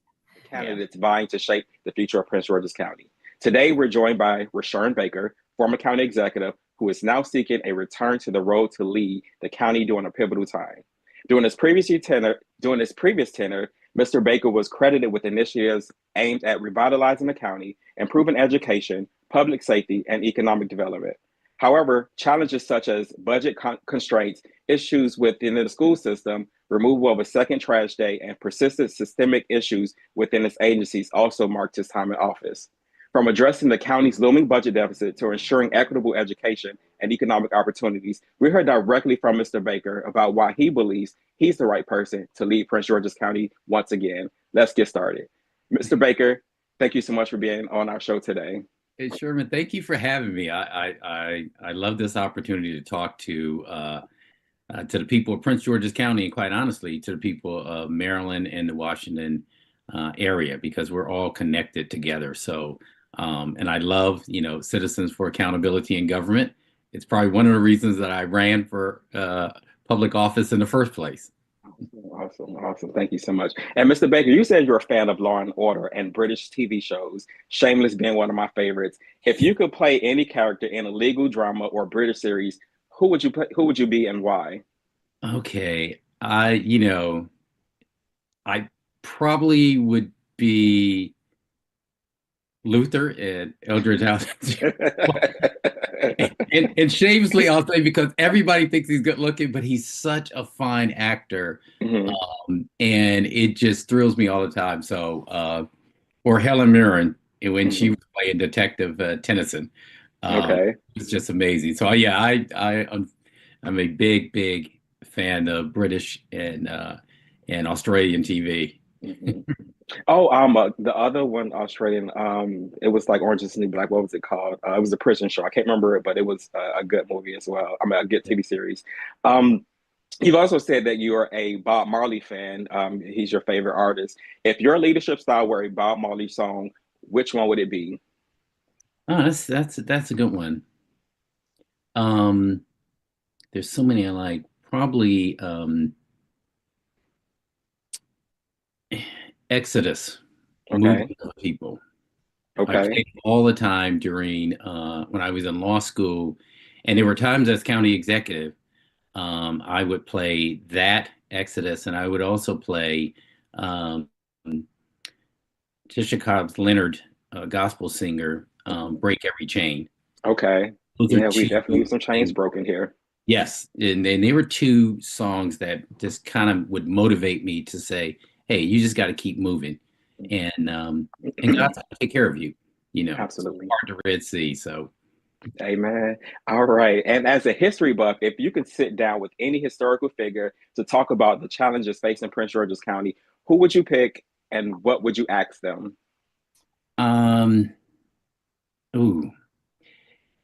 Okay, if it's not someone, I would pick two people. If it's not someone from Prince George's County, I would probably pick. I'm reading this book now about Elaine Locke, who was a professor at Howard University and really started to coin the phrase "the New Negro" in a Renaissance during the early 19th century. Not even, you weren't in 1920. So just to talk about the thought pattern of why that was so important, because a lot of the philosophy that he laid out there, along with other artists. So it was a combination of economic development, but artists, music, and how that was changing the culture of our people. And just how do you do that in a time of severe racism in the Washington area? And the other person who I got a chance to talk to, and I talk a lot about, is Wayne Curry. Okay. I think being able to hear his thought about what it was like to be in Prince George's County and see this tremendous growth from going from majority white and rural to majority African American and urban, suburban, and rural. Awesome, thank you. And I'm glad that you mentioned the book. I'm gonna have to get your list from you later, because I want to say, if you could gift one book besides Black Boy to every resident in Prince George's County, what would it be and why? Okay, it would be. You definitely done your homework. Everywhere I traveled as county executive, people were getting Black Boy. Mm-hmm. But it probably, I would do two books. One, once again, that I'm reading now on Ida B. Wells, who's just phenomenal. And you want, because people need to understand the struggle of how we got to where we are. We didn't just wake up and become Prince George's County. And if you go live in other areas, you'll figure out that, as my adult children have. And then the second one that I read is James Baldwin, The Fire Next Time. I talked a lot about that book too in his writings, but I think is so apropos for this generation, this new generation of Prince Georgians who are here, who are younger than my 66 years. I think understanding Baldwin will help them understand where they're going. Yeah, absolutely. And Baldwin is, I have definitely read a couple of his books, and I'm looking to gain a few more of them. You've often said your life's journey has prepared you for public service. Stepping back from office can offer a lot of perspective. Since leaving, what new lessons or ideas have you developed that you're excited to bring to your comeback? What would be different? That's probably one of the best questions I've had since actually re-entering the arena. Because I spent the last 6 years working with county executives and mayors who are going from being a legislator, a business person, a state's attorney, to being that person which must make decisions at an executive level for everybody. And that's quite different than anything you've ever established. And so what I tried to do over the last 6 years is work with these throughout the country. Some majority Black areas, some majority white, and some mixed, some with challenges and some with not. But how do you actually go in and plot how you improve the government so that when you leave a legacy? And the things that I've looked at over those 6 years, whether it's in New York or Chicago or St. Louis, is really, how do you make government real for people? A lot of times we talk about government as, hey, I've done this. You list all the things you've done for people. Well, what I've learned since leaving office, and probably for a little bit when I was in office, if people don't feel the change, it is not real. If people don't feel that crime is down, then crime is not down. If people don't feel that you care about them and you're going to create jobs and you care about a good school system, right, it's that. And so how do you bring government that it touches people at their very core? And how do you stay connected to people during your journey as county executive? And so for me, I look at where we are right now in Prince George's County, and it's really about these next 2 years for me. These are the next, you're finishing out a term. So you're not going to have 4 months or 8 months to take a class and learn how to be county executive. On March 4th, you're, by all purposes, you are the county executive once you win. That means you're facing a $70 million budget deficit. You're facing a federal government that could be and probably is going to be hostile to the Washington area. So how do you deal with that? You're facing a state budget of $2.3 billion that is going to be there. So you have to be able to come in on day one and change agencies that need to be changed. So it's one thing, you can go around the county and people will tell you about education, they'll tell you about permitting, they'll tell you about these things. But unless you know how to be county executive on March 4th, those things can't be changed by somebody who isn't already understanding where they were, what the programs are, and how you immediately go in there and affect them. And that's just experience. And so for me, on the outside, working with all these other states on how they improved their jurisdiction, it felt, dishonest for me not to go out there and put myself forward and say, I have this experience to come in these next 2 years and make the changes that we need to make. And so that's what I've learned sitting back. And I've got to change to step away from it and to acknowledge some of the stuff that I did that I didn't, that I wouldn't do again. That mistakes, as I said to somebody the other day, they pointed out a decision I made when I first got into office. And they said, that was a bad decision. And I said, yeah, you're right. But I made that decision because I was inexperienced, like any county executive. But I wouldn't make that same decision today because I know better. And if you look at the decisions that I made in my last, 7 years as county executive, they were extremely different than the ones that I made in the first year. I understand. And so what I'm hearing you're saying is that you had a period of reflection, and while we didn't see you active in Prince George's County, you were still out there working in the best interest of Prince George's County. That's awesome. And to follow up with that, if you could go back to not your 17-year-old self, but to your self in your 40s, you know, doing your administration, what advice now would you give to that individual back then when you first stepped into office, like Mr. Wright did? I would say this. So I was fortunate enough to be county executive in my 50s. In my 40s, I was in the legislature and leading the delegation. So there's something I would tell to that person too. I was trying to shave off a few. you were being very kind, and the camera's being kind to me too, because it looked like I had black hair. But I would say this. I would say to my 52-year-old self, the information that folks were giving me, like Wayne Curry and Ike Leggett, who was my law professor, who was county executive at the time, and Doug Duncan and Paris Glendenning and a bunch of others, that I sought out advice, but kind of like did it because it sounded like a good thing to do. Let's go hear from these folks. And something Wayne said to me that I did not believe, and that was when I first got in. He said, it's going to take you 4 to 6 months to understand this job. So you really need to be in a posture of listening to the council, listening to the legislature, listening to yourself, listening to experts, but be in the posture of understanding, and then be willing to take criticism on ideas that you have that you think are the greatest thing since sliced bread.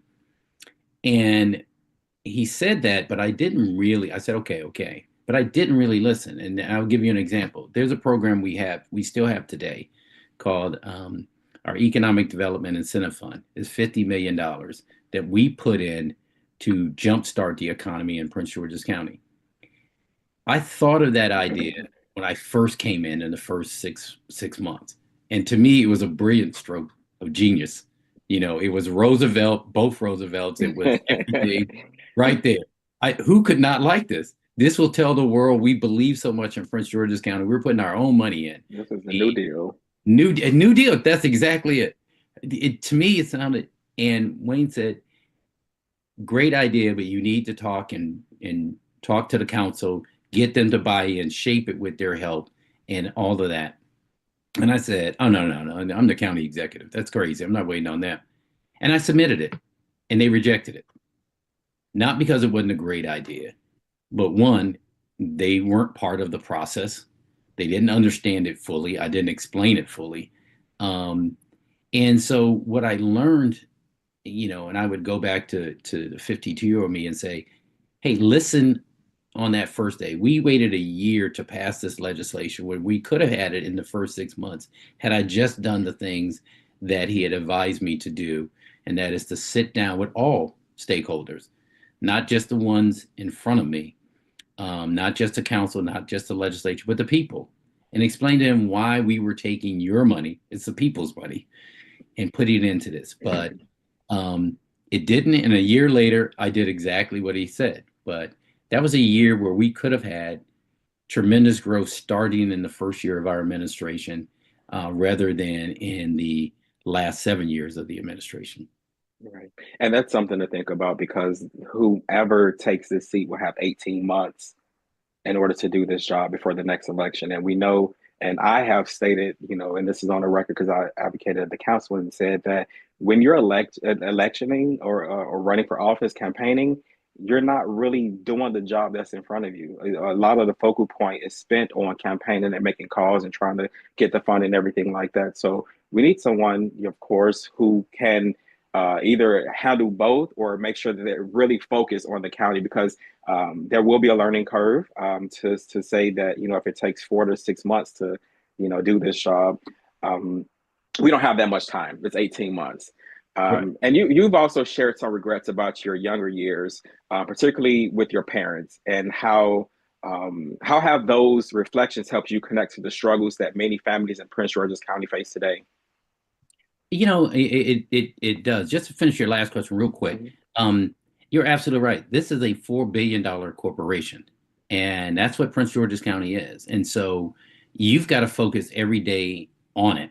And I learned the hard way running for governor and being county executive that, as somebody said to me, you have to make a choice.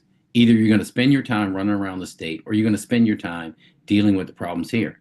I chose to spend the majority of my time in Prince George's County because that's what people elected me to. They didn't elect me to run for office. Just like in this election, they're going to elect you to be county executive for the next 18 months, not for being 2026. So I just want to say that it helped me in the sense that when I went around to talk to kids and young people, especially those who were in trouble, and those are the ones I sought out. I love the top students. I'm lucky enough where my kids took after their mother, my late wife, and were great students. But the ones who were struggling, because that was me. I was not the person that people thought was going to, be elected to office. In fact, most of my friends in high school laughed at that thought when I came to it. And they were like, you're a barely get out of high school. I say that to say that don't look at where you are now. Look at where you want to go. And it's why I try to give them inspirational books about people who struggled, and because it helped me to see, oh, wow, I'm not the only one that is going through this. And an example I would give to folks, other than just the fact that I struggle with reading, I stayed back, in the first and second grade, which means that people would tease me all the time. I still was a slow learner. There was a lot of problems growing up. And it wasn't until I started reading and understanding that wasn't going to be my destiny, that I could choose to do better. And I had these amazing parents that always instilled that in me. And so I try to say that to kids. The other thing I say that to young people and to anybody is, when I first got to Howard University, which was a shock to my dad that I got in there. But I was in the Founders Library, a very famous library there. And I was studying, and there was a guy next to me who was reading law books. And so we just started chatting. And he said he was a law student. And I had been talking to him for about 30 minutes. And it dawned on me that, he's no different than I am. He's not a super genius. He's an average person who was studying hard. Well, if he could go to law school, why couldn't I? And that just clicked it for me that it's not, a pipe dream. It's something that you could do. And so that's what I try to say to kids is there are opportunities for you to fulfill your destiny. And I always give them this quote, which sometimes they like it and a lot of times they don't. And that's Frantz Fanon from Wretched of the Earth. Every generation must define its mission, fulfill it, or betray it. Whatever that is your destiny. And so that's what I try to instill in them. And I'm going to have some questions about education coming up. But while we're on the subject of this, I want to ask you now, while it's fresh in my mind, with the frame of mind of your early childhood education, how is that going to shape your administration as county executive moving forward? Should you return to that seat? It's really, education is something that's because of my childhood that I've always weighed in on. And so moving forward is how do we make sure, one, that our kids are safe in our schools? Because parents are not going to put their kids in our schools if they're not safe. And people are not going to learn unless there's a safe environment. And two, how do we challenge every child where they are? How do we make in a big school system like we have in Prince George's County, those individual plans that we do for our special needs students, or different learning ability? All of us have different learning ability. How do we shape a program? I had it that actually speaks to you, because that's what happened to me. Somebody decided I needed an individual reading program and that I could comprehend complex books, and gave me the opportunity, not based on grades, but based on needs. So I want an individual program. I also will try, once again, something I've tried since I've been a delegate, and that is to make sure at some point that we have a program in our public schools in Prince George's County where every child coming into the school will learn a second language, that we can be that place that offers something, especially in this day and age with technology, with Zoom, that we have our children at least learning Spanish, so that They learn two languages, English and a second language, and I prefer Spanish. I think it's easier. But I've seen this in my travels around the world, whether I was in Korea with a delegation, or China, or Cuba, or Russia. I got a chance to go. We're the country that doesn't do that. But if we as a county said to parents, no matter what, your child's going to graduate learning with two languages, dual language, something that you probably could only get in a private school. But if we did that, I think it would set us apart, and people would take chances on putting their children in our public schools. That's fantastic. And I just want to highlight what you're saying, because I was one of them children that they pulled out of the class to go and run the car through the machine to help you. Yes. Just keep on reading. Y'all will get there. It's okay. Some people are a little slower than others, and it just takes us a couple more minutes, but you will get there. Just keep on trucking. That's right. So you talked about making tough decisions, even when they upset people. Mm-hmm. What's the hardest call you had to make as county executive, and how do you think it's changed the county for the better? I would say probably, if I can, I'm going to cheat and say 3. The first one was when I first came in office, our county employees were given a 2% raise. The county was facing a $150 million budget deficit. So the choice was I could keep the 2% raise that they well deserve and fire, a bunch of employees from the county, or I could ask the council to reverse the 2% raise and say, if you wait and believe in us, you're going to get it on the back end. Well, nobody was for, one, going back on a promise they made to voters and to employees, and 2, employees deserved it. But as a county, we just couldn't afford it. And so I pushed through the bill and we reversed the 2% raise. It was really hard. I had been supported by a number of unions. They no longer supported me after that. But I told them, in the end, you're going to be better off. And in the end, they were. We saw raises that people were able to get. The second one was personal. As county executive, I was caring for my wife, who was diagnosed with, my late wife, who was diagnosed with Alzheimer's. And as a caregiver, that's 24 hours. I was a primary caregiver. I had help, but I was a primary caregiver. And there was a bill to have the county pay for private caregivers, and because they weren't being paid enough, and that's absolutely the truth. I supported a state bill where they could step in and help us at the state level, but I didn't support the county bill. And many people couldn't understand that, as somebody who was daily, caring for an individual who could not speak or walk, how I couldn't understand that. And I said, I do, but I have a fiduciary duty to the people of Prince George's County. Had we actually paid out of our county money the $3 million, which is what it would have taken to give those 5 private companies the money to do good deeds, we'd have had to close down our Department of Health, our Department of Social Services, and our Department of Family Services, which were doing great work. And so I couldn't. So that was one that people were really, really mad at me. And then the final one I think you brought up was 2-day-a-week trash.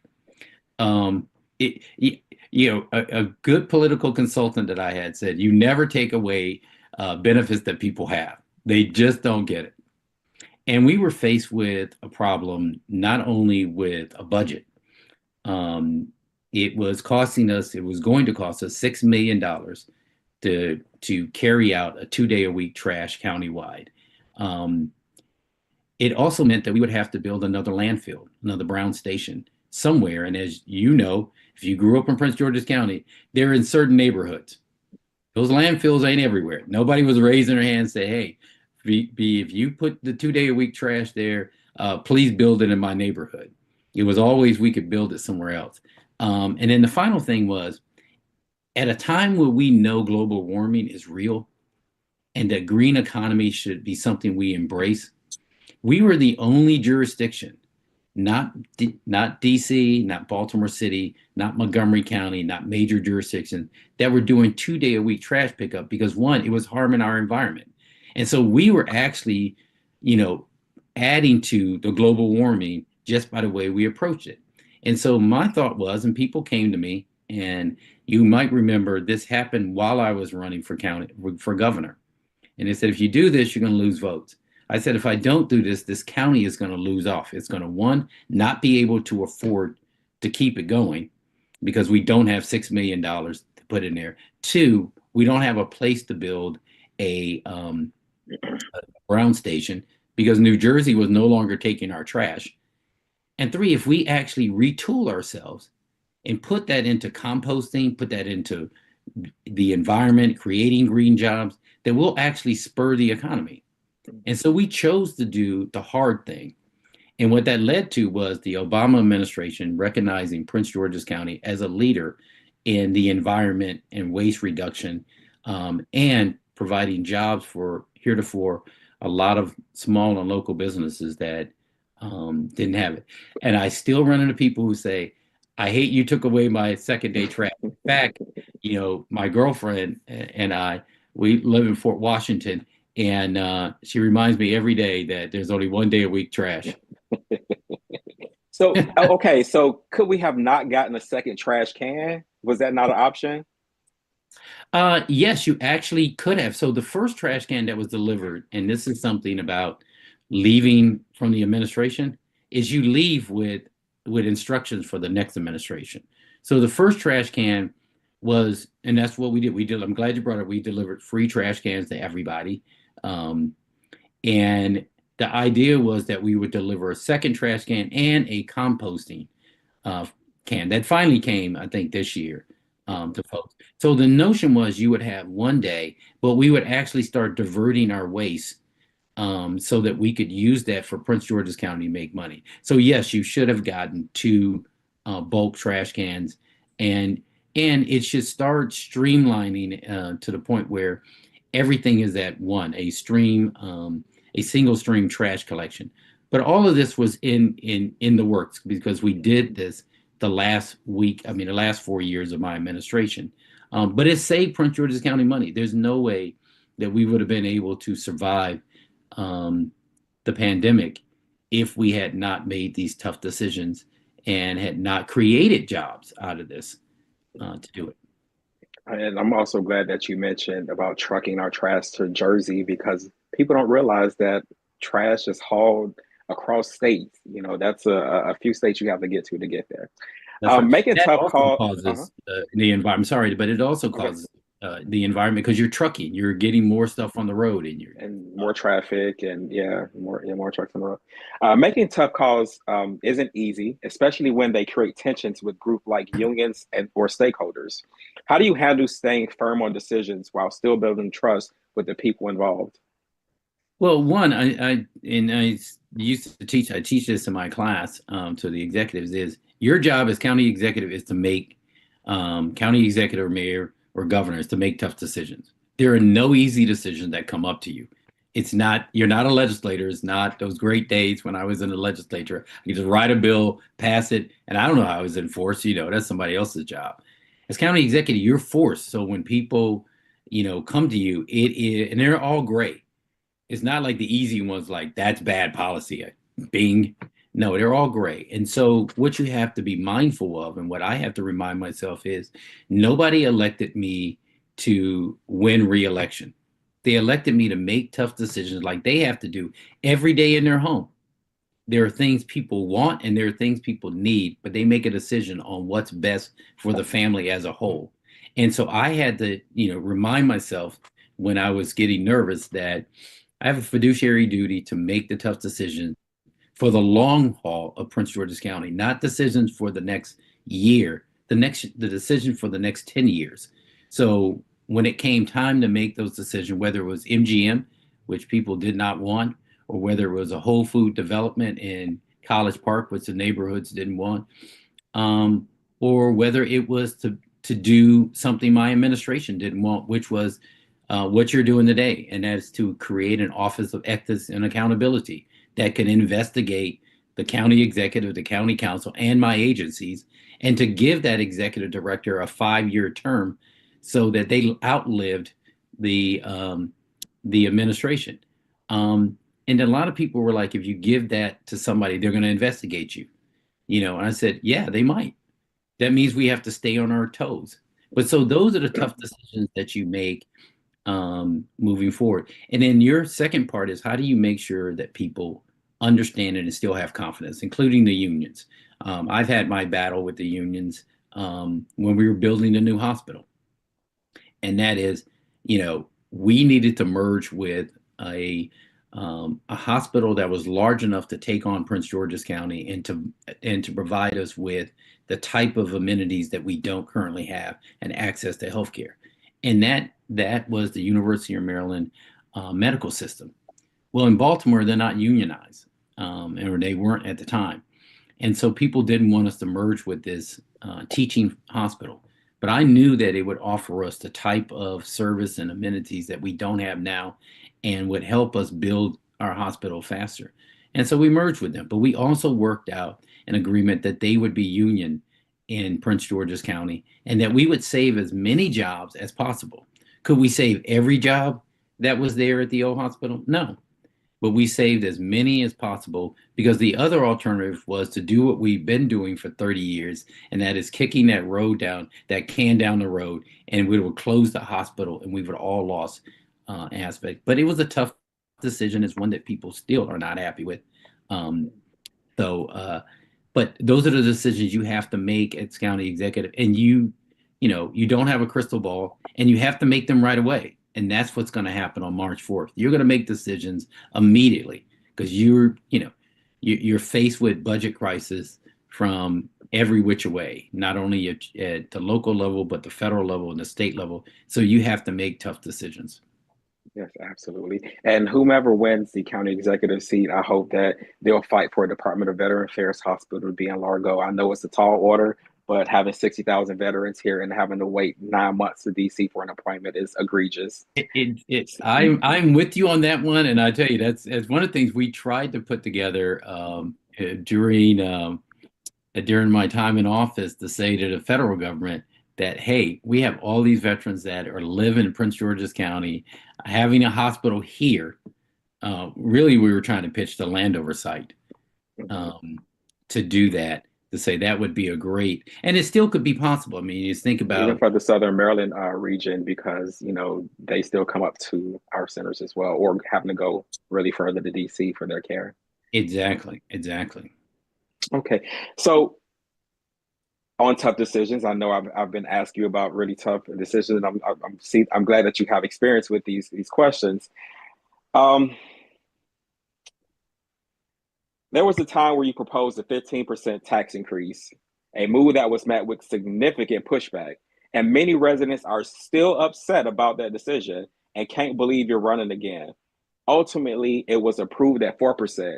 But looking back, do you believe it was the right approach? And how do you build trust with voters who still feel burdened by that decision? Well, one, I think your question breaks it up in probably the way it should be. And one is, was it the right approach? No. Was it the right decision? Yes. And here's what you learn when you step back and look at it. The right approach would have been, before the imposition of the 15-cent tax increase, is to spend a year, going around and explaining to voters, to elected officials, and to folks as to why this was necessary for us in Prince George's County and what was coming down the road. I knew as county executive that the blueprint for Maryland, which was the Authority Commission, was going to hit us and was going to require that Prince George's County actually raise revenues to play its part. I knew that.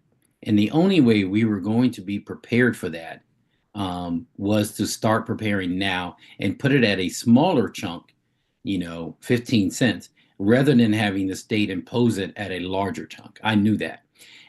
So therefore, it should have been a robust discussion with everybody as to why. Now, we did go around the county and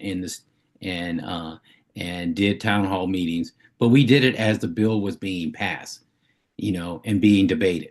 And so ultimately what happened was we settled on 4 cents. If you think about our school and our challenges in Prince George's County, if we're honest with ourselves, we have a very challenging school system because we take all comers. We don't turn kids away with problems or anything else. We take everybody who who may have just gotten here from another country to people who have been here. And so we need a robust education system with the resources to handle the issues that we're faced with, but also increase the knowledge base. And so we were going to need more money for our school system. But what I said to people was, while we're increasing your property taxes today, we will have the ability to lower them in the future because we've got projects that are coming online. I knew we were building MGM. I knew that we had Tanger Outlet. I knew that we were going to get a federal government enclave to come here in Branch Avenue. I also knew we were creating jobs. So our economy was going to change. And once the economy changed, you could lower the property taxes that we need. And because we're actually elevating our commercial tax base. And so, but it was hard for people to see that in the future and say, well, I don't believe that. I've heard it all these years. And so, but looking back on it, the things that happened exactly what I said. The blueprint for Maryland came about, and each county who had a tax cap, including Prince George's County, was assessed by the state to put in more money. For us, it was less of a burden because we had already started doing that, which allowed us that 4% allowed us to actually give our teachers and administrators and workers at our schools a raise that they hadn't had. So they actually got a raise because of that. But it also meant that we were prepared to deal with the state that said, hey, we're going to impose our own system on you. And we were prepared as a county to say, you don't need to because we've already done this. The second thing is the economy turned the way I said it would turn. We started leading the state in job creation 5 years in a row. We had major projects going on all around the county, which meant that we had the ability then to reduce the property taxes, which we should immediately, and because our commercial tax base was going back up. But it was a very difficult decision, but it was the right decision, but the wrong way of going about it. And I wouldn't do it that way again. Learning from the process is you really have to, I think you said this, you have to get people involved in what you're doing on the front end, not on the back end. And but that decision, if I can, led me to approach another major part of my administration differently, and that's our Transforming Neighborhoods initiative, which is really the hallmark of the administration. And what we're going to get into TNI in a few, so I hope you don't go into the weeds with it. But yeah, that it's very crucial and important. Now, why couldn't you make it real and put in the legislation a sunset for that increase? Was that not an option, to say, okay, at some point stop blank, it reverts back to a certain amount, or, something else triggers it and happens? Well, and that's, wow. You see, if we were doing stuff differently, what I would do is come on your show and take you around with me to the county and have you ask these questions. And I say that tongue in cheek, but I really mean it. Because you just asked, the question I think was on everybody's mind is, why couldn't you sunset this? And we never talked about it. Well, the reason we couldn't sunset it is because we made sure that the money did not go into the general fund. If you look in the past in Prince George's County, what people have been sold, bill of goods, is every time there's an increase, they say, we're going to only use the money for either public safety or for education. And then the money goes in the general fund and they use it for everything but public safety and education. So in the crafting of this legislation, we made it so it could only go to the school system. It did not come to me as county executive. It did not come to the county council. It did not go into our general fund. And it did not lower our ability to give the school system its money. So part of that, though, is once money is given to a school system, and this is not a county law, this is a state law. Once you give money to a school system in this state of ours, you cannot lower it. Only the state can lower it. So once we gave the 4% to the school system, only they and the state have the ability to lower it. And that makes sure. So that's why we couldn't sunset it. But we didn't want it in the general fund. I mean, it may have been difficult, and well, I won't even say it's difficult because, the state just removed HB 396 through HB 396 and 397 with the telecommunications tax, to move funding from repairing our schools and also for disabled students, or I probably didn't say a politically correct word for that, but and put that into the general fund to pay for the blueprint. So what is it, something that could not have been done, or it would have been more challenging to get that process done, or redundant? No, it actually, you're describing the school system and the state as it is now. If you remember, when we did that, the blueprint was not passed, and the requirements there. So you didn't have a tool where you have now. And the reason you have the tool now is Montgomery County got caught in the same situation that we did. And they had no way, because they had already done exactly what you said. They had put their money into our children with differing abilities, and they had a variety of programs that they were funding. But here the state comes and says, well, you got to pay more. And so they said, well, we need to relieve some of that. So the tools are available now.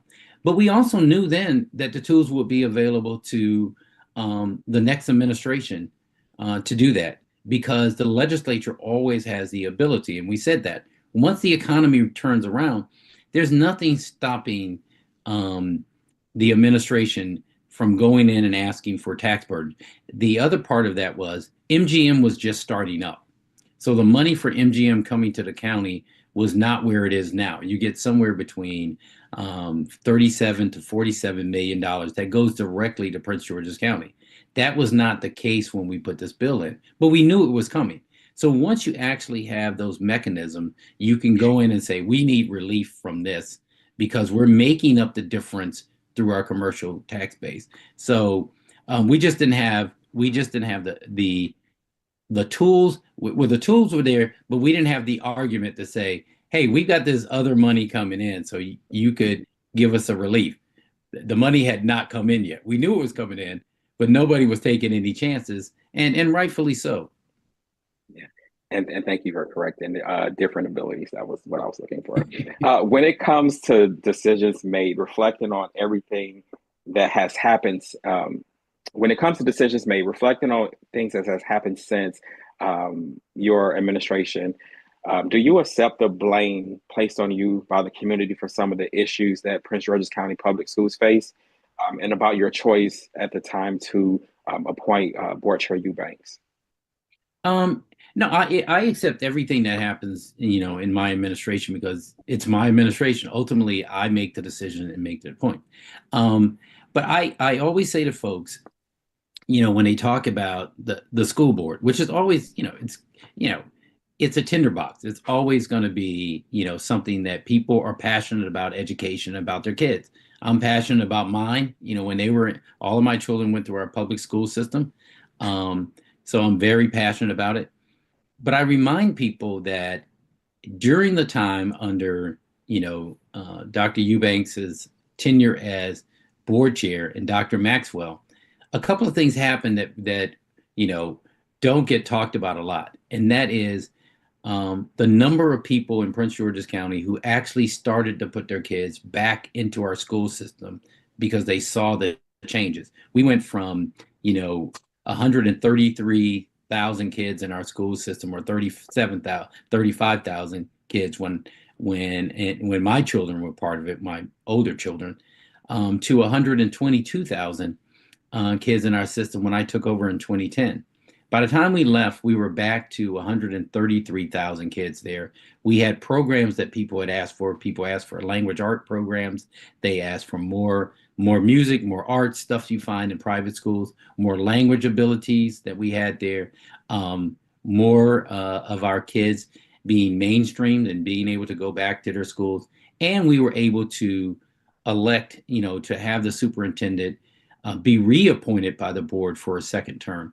And so at the end of that, even with all the stuff that was going on, the school board functioned. There was not a bill that was held up.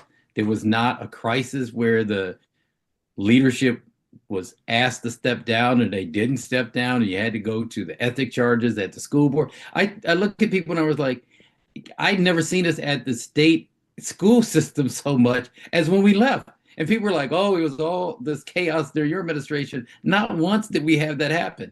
Even the biggest issue that we had which was the fact that there was allegedly there were grade tampering so kids could graduate. Once it finally happened, that was a political thing. Yeah, I was running for governor, and Larry Hogan was running for re-election, and he had the school system come and investigate us. And what they found out, like right after I lost the primary, they came back and said, well, no, the Prince George's County was using a tool that every school system uses. And that is, if you have a child that's 19 years old, that needs 1 credit to get out so they can get their diploma, go to the military, has a job, hasn't really done anything then you have the ability as superintendent and as principal to go work with that child so they get the credit, so they can go on and start their life. So the number of cases that we saw, except for maybe like 1 or 2, but a number of those cases were folks who had jobs going into the military. But the tools so it wasn't like Atlanta where they were fixing the grades up there. It was not. That's kind of, and that was a big thing. It was like grade fixing and all this stuff. Mm-hmm. But once it came out, and you notice it wasn't a big article about, they didn't send out a press and said there was really nothing there. It was, this is a tool that's available to all superintendents. In fact, Montgomery County had done it more than we had, in Howard County. It was really those cases where kids had a job. We weren't asking them to leave the school, but they were of the age and they had a job, or they were going. And it was time. Yeah, and I'm glad you said it. Way. I mean, the reality, it was time. Mm-hmm. It was time. Their parents wanted them to. And it's a drain on the resources for the school system as well. I'm not saying that in a negative way, but we're still paying per pupil.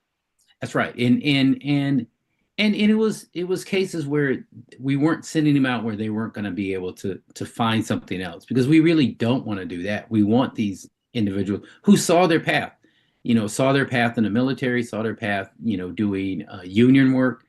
But that was the case. But even during all of that, we never had to go to the state board and say, please, we had dueling ethics. And I say that, and I don't mean to say it, laughingly, because what it does, it's a bad indication on us. It scared people, and it scared people to the point where we saw a mass exodus from Prince George's County, people who had choices. I know our school system. I know the challenges. Like I said, all 3 of my children went through our school from kindergarten all the way to Suitland High School, where all of them graduated.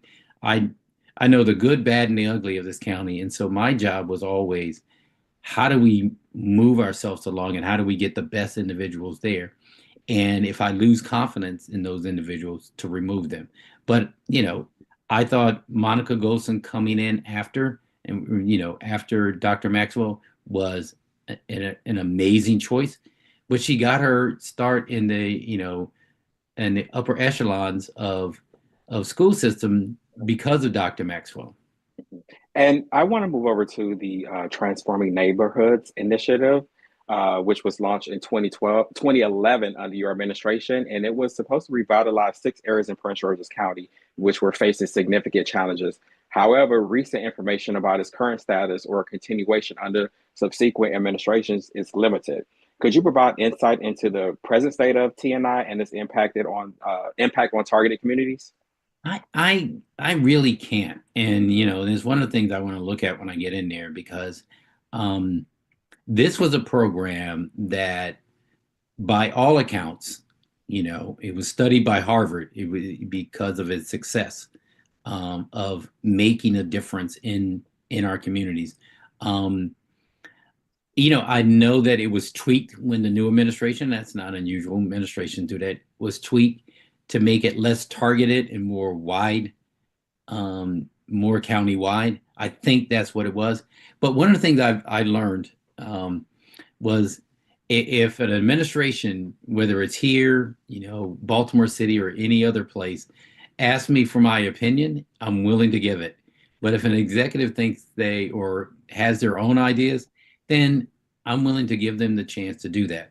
But here's why I was a big proponent of that program and how it came about was, we talked about how do you make sure how do you get people to understand what's going on in their government and have, confidence in their government. And people can't have confidence if they don't know it. if they don't know or feel it. And so what the Transforming Neighborhoods initiative did was it targeted these 6 areas that had been forgotten, I believe, and overlooked in the county. And it said, you get attention first. We didn't have it everywhere.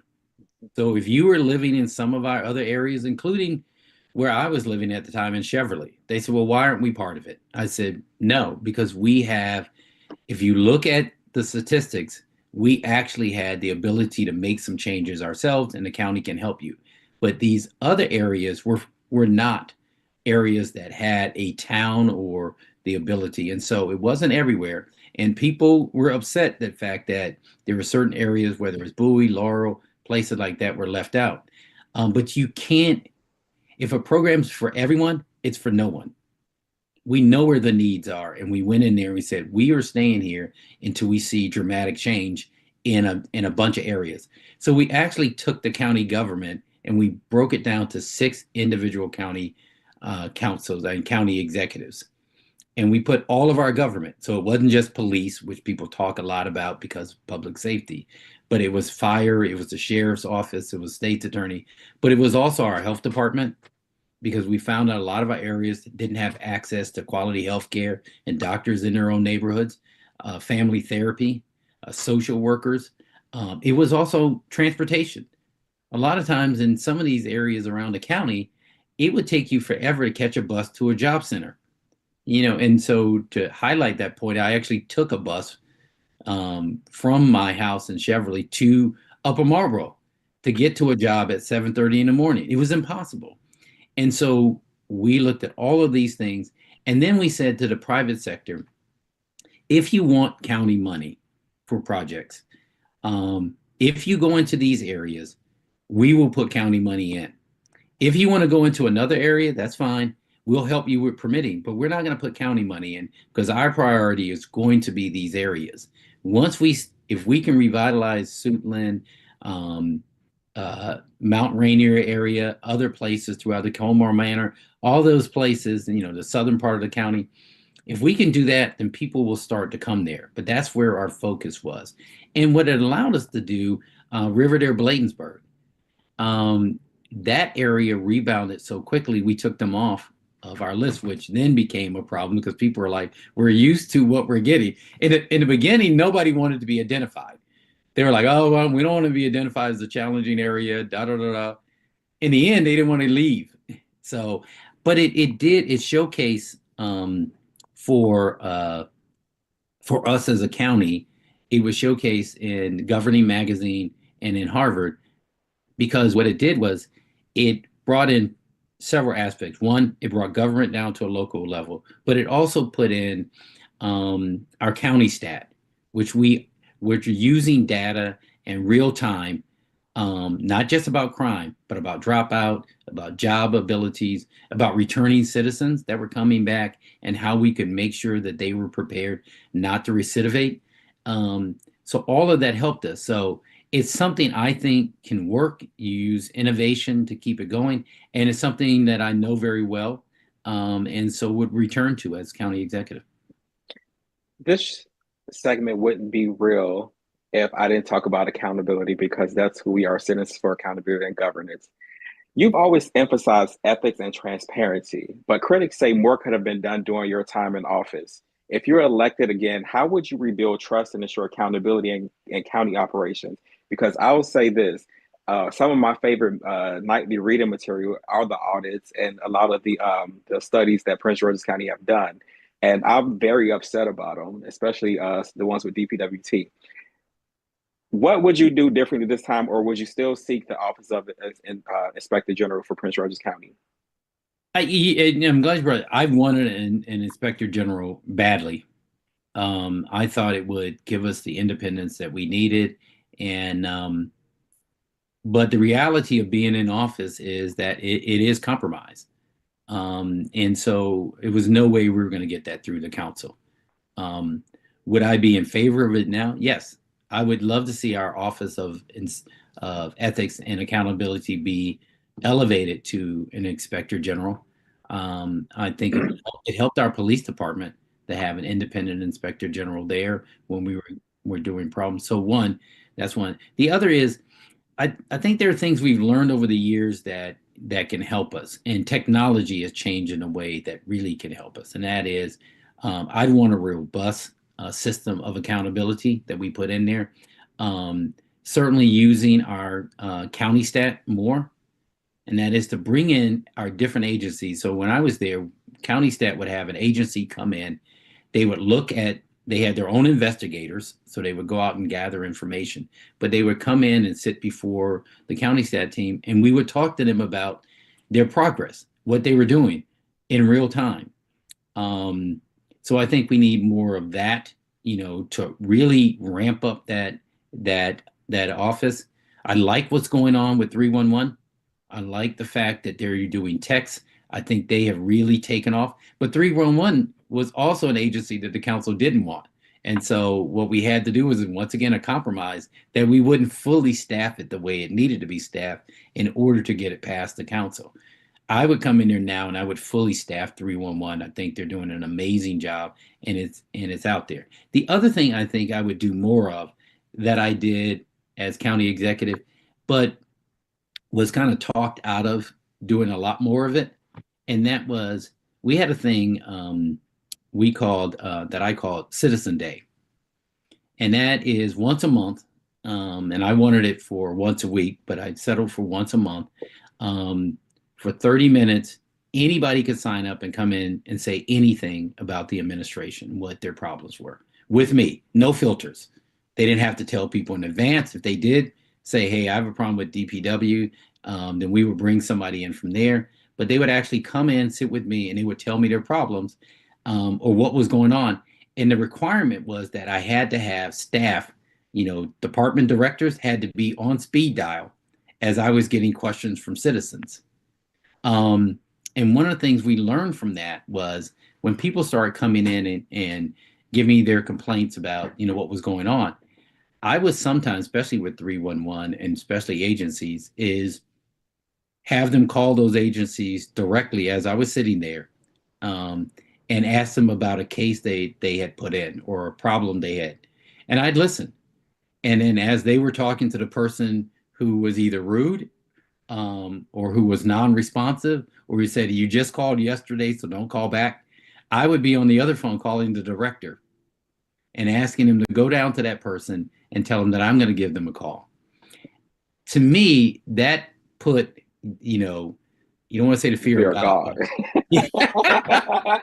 In the view. And the other thing that I did to a lesser extent that I liked was, on any given day, I'd stop by an agency.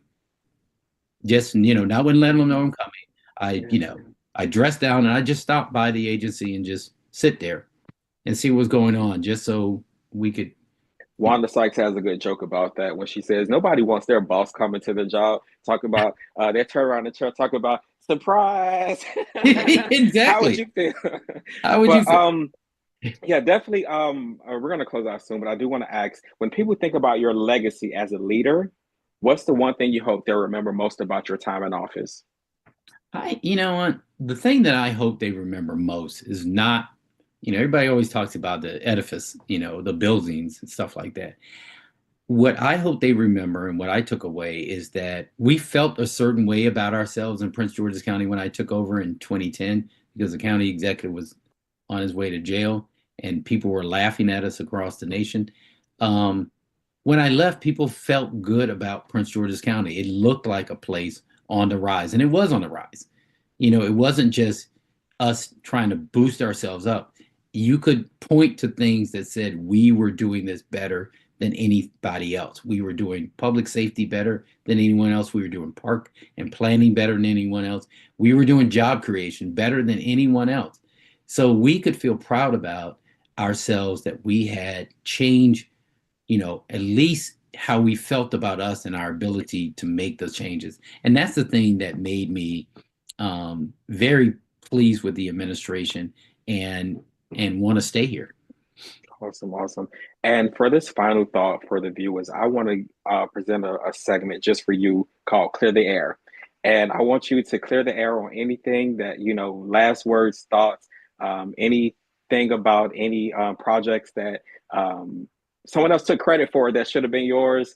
You can talk about your hopes or desires for your new administration, whatever it is, or whatever it is that you want to say. Go ahead and clear the air. Thank you. I think for me, it's the hope and desires for the new administration. It really is about putting Prince George's County in the position of where it should be. And that is, I think we are the leader in the Washington metropolitan area. We're the best place for job creation and job growth. And we're also the best place to live, work, play. That's something I said during a previous administration. I want it to be real here. I want us to go back to being a place where people, especially people of color, look to come and say, here's the place where I want to live. And so for me, it's having an administration that can deal with problems, but also put us in the right frame of mind for the future and for the place to be. Awesome. And I will attest to that. I moved here from Miami, Florida, and I came here in 2012. So I did, around the time of your administration, but I was thrilled to see so many people who look like me, even law enforcement and stuff like that. So it definitely attracted me from one side of the bridge to the other. Thank you, Mr. Baker, for joining us today and sharing your vision for Prince George's County. As voters weigh their decisions, it is clear this race isn't just about leadership. It's about addressing the challenges and opportunities that will shape our county's future. Thank you guys so much. Thank you for having me. Awesome. That was definitely a great episode. And I'm sorry that we made you all wait so long. I know it's late, but it was just too good and powerful. Oh my gosh. Levon, you want to go first? I just have a few comments about both interviews. So do you want to go first, Levon? No, you can go. I'm just sitting here reliving 8 years. Well, first about the interview with former county executive, I actually learned a lot because, and Levon, because you and I used to respectfully battle on the internet, and and maybe there was a problem with communication, that we didn't know the cost associated with why we went to 1 day. All we knew is that we were losing 1 day of trash. So there's some redemption there, and sharing with the audience that it was done for the betterment of Prince George's County. And the environment as a whole. Can we the environment as a whole. Yeah. And we can just kind of go around, just let me address that. Go ahead. You have the floor. There were several hearings. Derek Leon Davis, former council member, even have posted, and I didn't realize this, that they evaluated that for 2 to 3 years. And I remember when the rollout happened and folk was upset because their trash wasn't getting picked up. And then director of the Office of the Department of Environment had a hearing before the council. And the questions were crazy. And you would have thought, now that I know how long the conversation went on, you would have thought that some of those council members had not been present when those conversations were being had. Because they were acting like, oh no, how dare you? And this is that, and this is the other. And I was like, nobody just decided overnight. The only hiccup that I found in the process, because I know we talked about it, mailers went out and all that stuff, but the one hiccup that made me shake my head was when I found out that some of the haulers were not using electronic GPS systems to do their routes. They were literally using old map books that did not have up-to-date communities. And so they were missing communities because they didn't know the communities existed. And so they hadn't put them on their schedule. And so then my thought was, well, I guess if you live in a community with a name, you would say, okay, you got to go to Equestrian Estates, you got to go to Wilburn, you got to go to Marlboro Meadows. But for those little pockets of neighborhoods that are not part of a named community, there was no way, I guess, to just kind of blend the two other than, and so that was the biggest hiccup for me. And it was said that the reason they did not only use haulers that were technologically savvy, was because they didn't want to eliminate smaller haulers, small business haulers. And we have several persons or companies that deal with our trash here, and many different contracts. Right.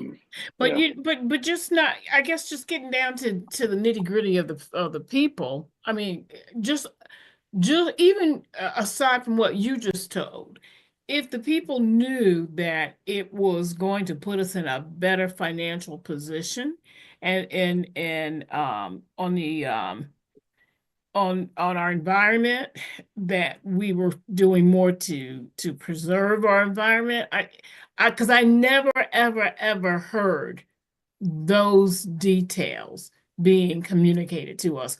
All I heard was county executives taking away one of our trash days, and that is what consumed the message. So yeah, I thought, it was great that he brought that out.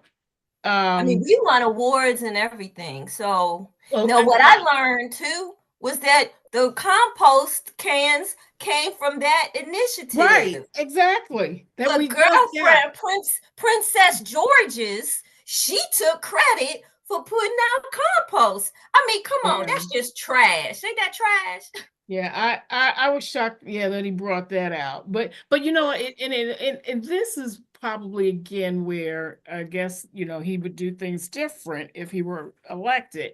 But you have to let people know what your administration has accomplished. And I mean, it's not bragging. That's one of the reasons why I believe Joe Biden lost. But you gotta let people know, because people are not always going to be into all the nitty-gritty. But when you put something up there plain as day, and they see there's a timeline, this is what we implemented, but you're not going to see it until these years down the road. People could understand it more. But also, Tony, you have to think about it in life. In general, people always remember the bad, the negative. They don't, the high points and the good times are typically overshadowed. So that happens for elected officials and politicians as well. Yeah, but they do. But in this case, we weren't given all the information. So well, I think this is. I don't think all the information was not given. I always said Well, you didn't even know about those compost things. But so I mean, knowing the whole plan. It's not that I didn't know about compost was in the conversation. I just didn't know that the decision was made that we would get compost cans, and then that when it happened. That's what I'm saying. So, and I was the full plan, right? And I was the community affairs person, right? So. What I used to always say is messaging is critically important. Exactly. And when I tell you that I didn't always get the messages and I was sitting there, I'm not surprised that people on the street didn't know things. But what I can't say is that effort was not made. I just think that for some, like I heard, somebody said something the other day, and I sent it to Derek, and it was basically like decisions are made, and then people, I know what it was. Angela Rye was talking about how we as public servants working in a government space, we're not taught or allowed to flesh out things. It's just, here's the problem, here's the solution, make it happen. And then there's all this other stuff that doesn't get addressed. Right. And so that goes back to people not hearing, but that happened within our own staffing construct. Like people got offended because he talked about the EDI fund. Now I have a different take on how that transpired. But where I sat, we were asked, my colleague and I were asked to go and find people who would testify in support of the EDI fund. And if I recall correctly, it was a Thursday when we were asked. So we had Friday to try to find people. And when we were calling people, they were asking us questions and we couldn't give them the answers. And one of the questions was the Safeway at Addison Plaza. And I caught hell for this one because I used it as the example all the time. And I said, my question was, so the Addison Road Safeway, if the people want money put there to improve it, and Tanya, I know you have been in there, you know what that thing had started looking like.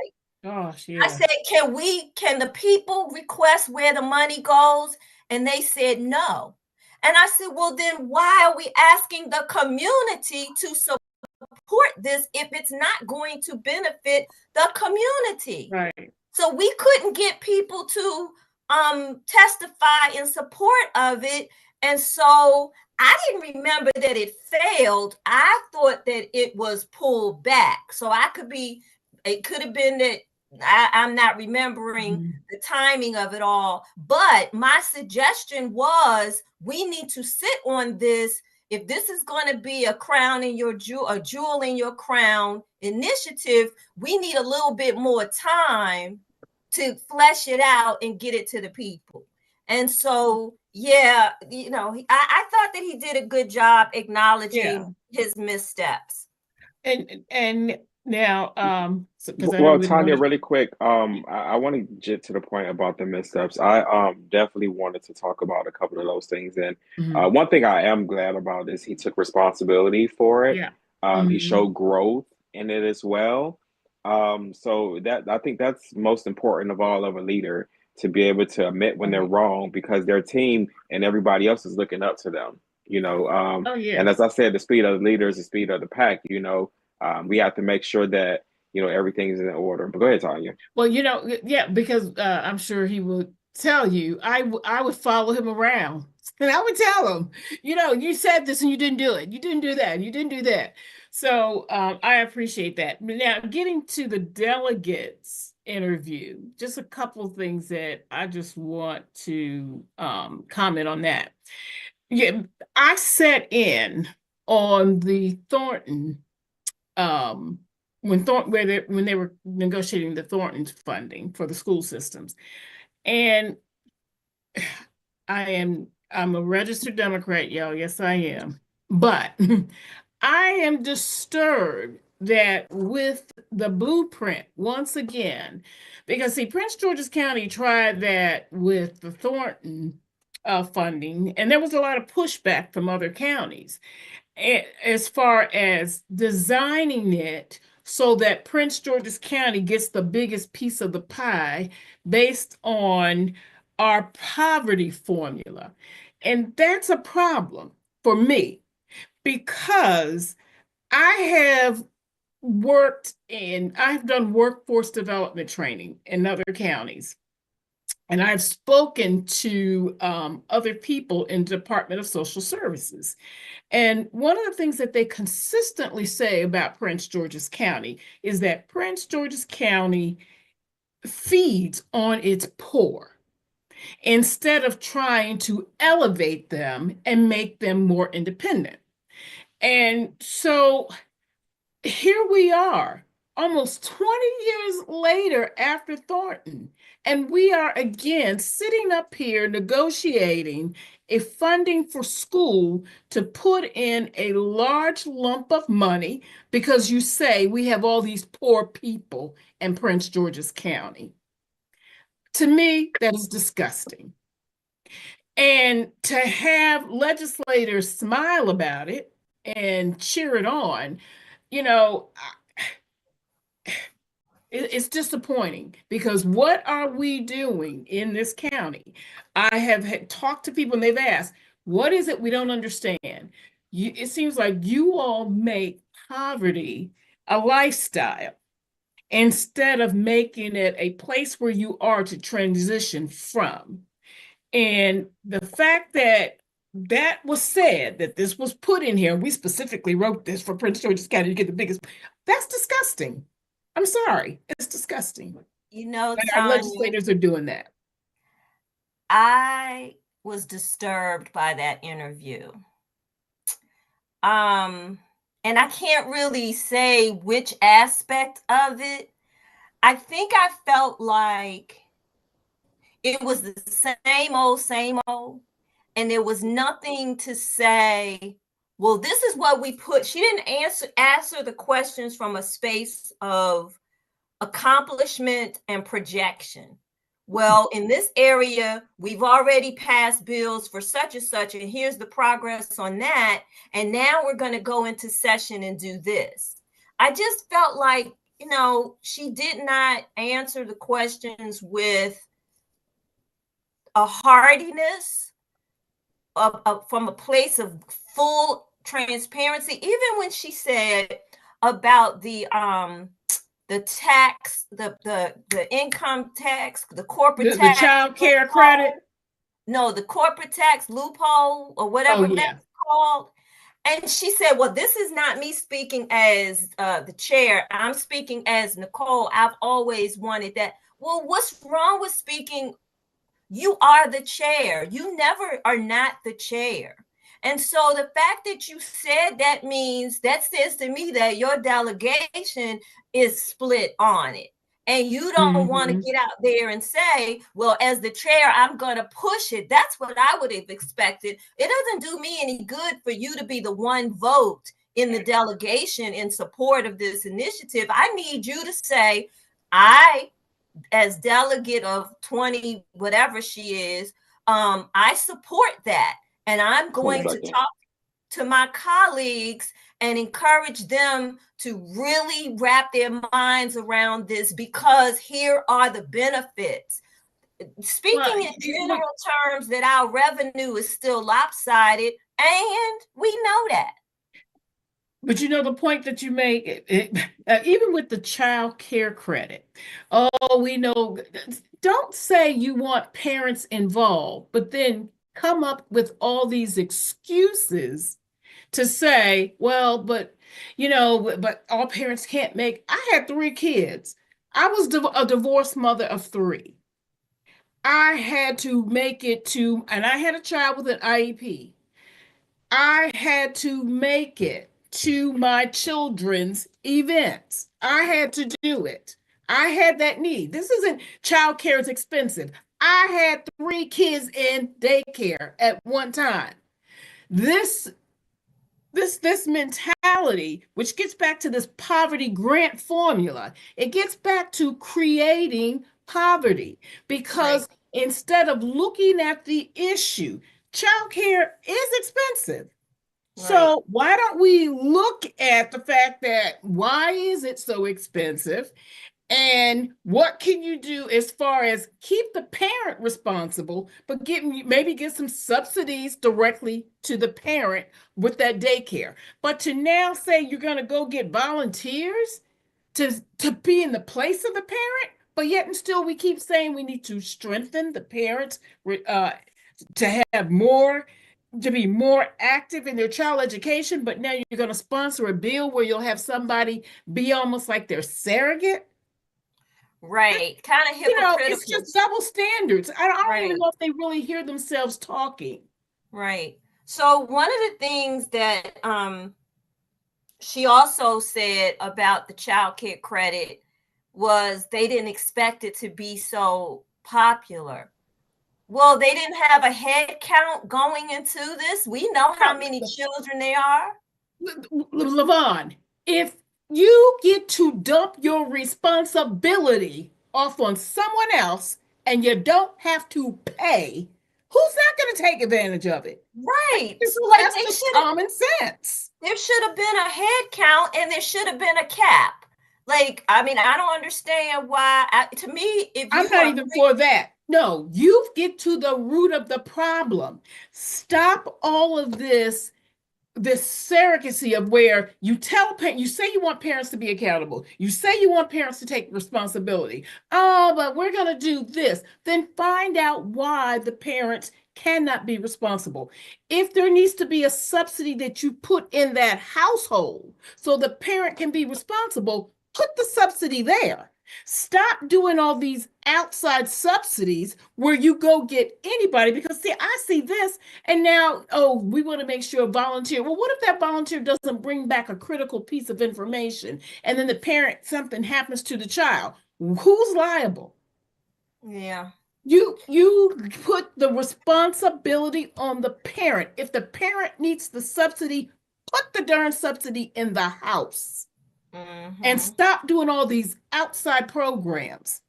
That, to me, that's just making a job for yourself, setting up a platform so that you can say you will run on. And that is what a common thread that I heard from other people and from other Department of Social Services when I was doing workforce development training. They all said that about Prince George's County. And to see that we sit up here and to smile about that, smirk about, yeah, we're making sure that we get the large part of the pie. Well, now we're in debt.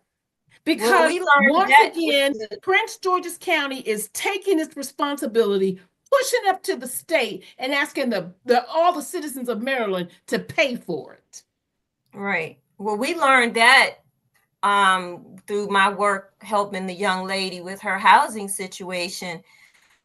She's been on this program since the early 2000s, and she's never been required to take any kind of workforce development training, no vocational class, no nothing. I think that the minimal, there should be like a certification program that you can get a little general education certificate from the community college. You know, we moved away from adding those type of stipulations to some of the services that we provide, such as, you know, only some states do you have to apply for so many jobs to get your unemployment, and you know, you need to work or get a certification for receiving housing benefits. And it's almost punitive, but definitely I understand where you're coming from. We have to uplift people in the community.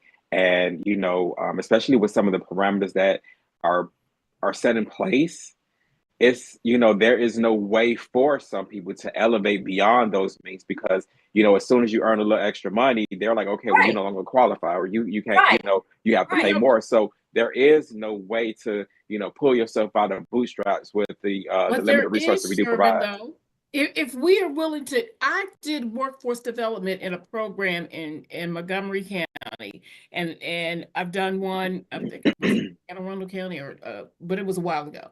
But what they did was everybody that came into the program, and for 2 years, you were given housing, you were given daycare, you were given transportation.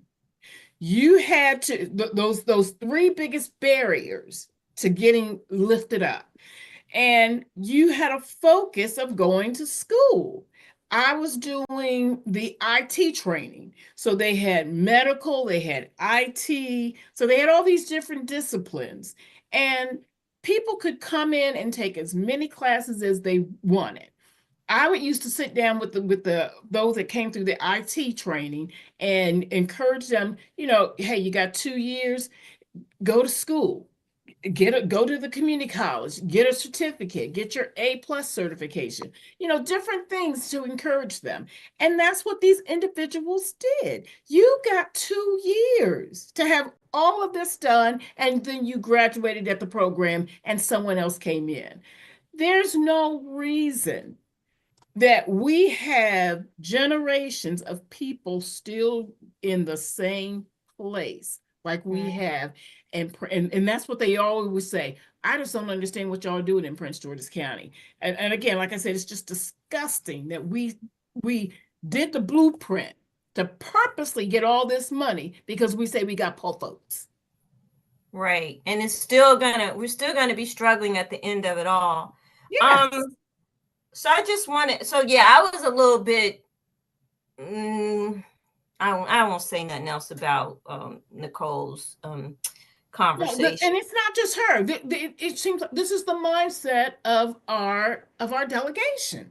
Right. I mean, I don't disagree. Oh, I know what I wanted to say. Sherman, I didn't realize you were doing her interview, so I would have wanted to know what happened to the liquor license bill and why that mysteriously went away. Well, there's a lot of tension when it comes to that bill.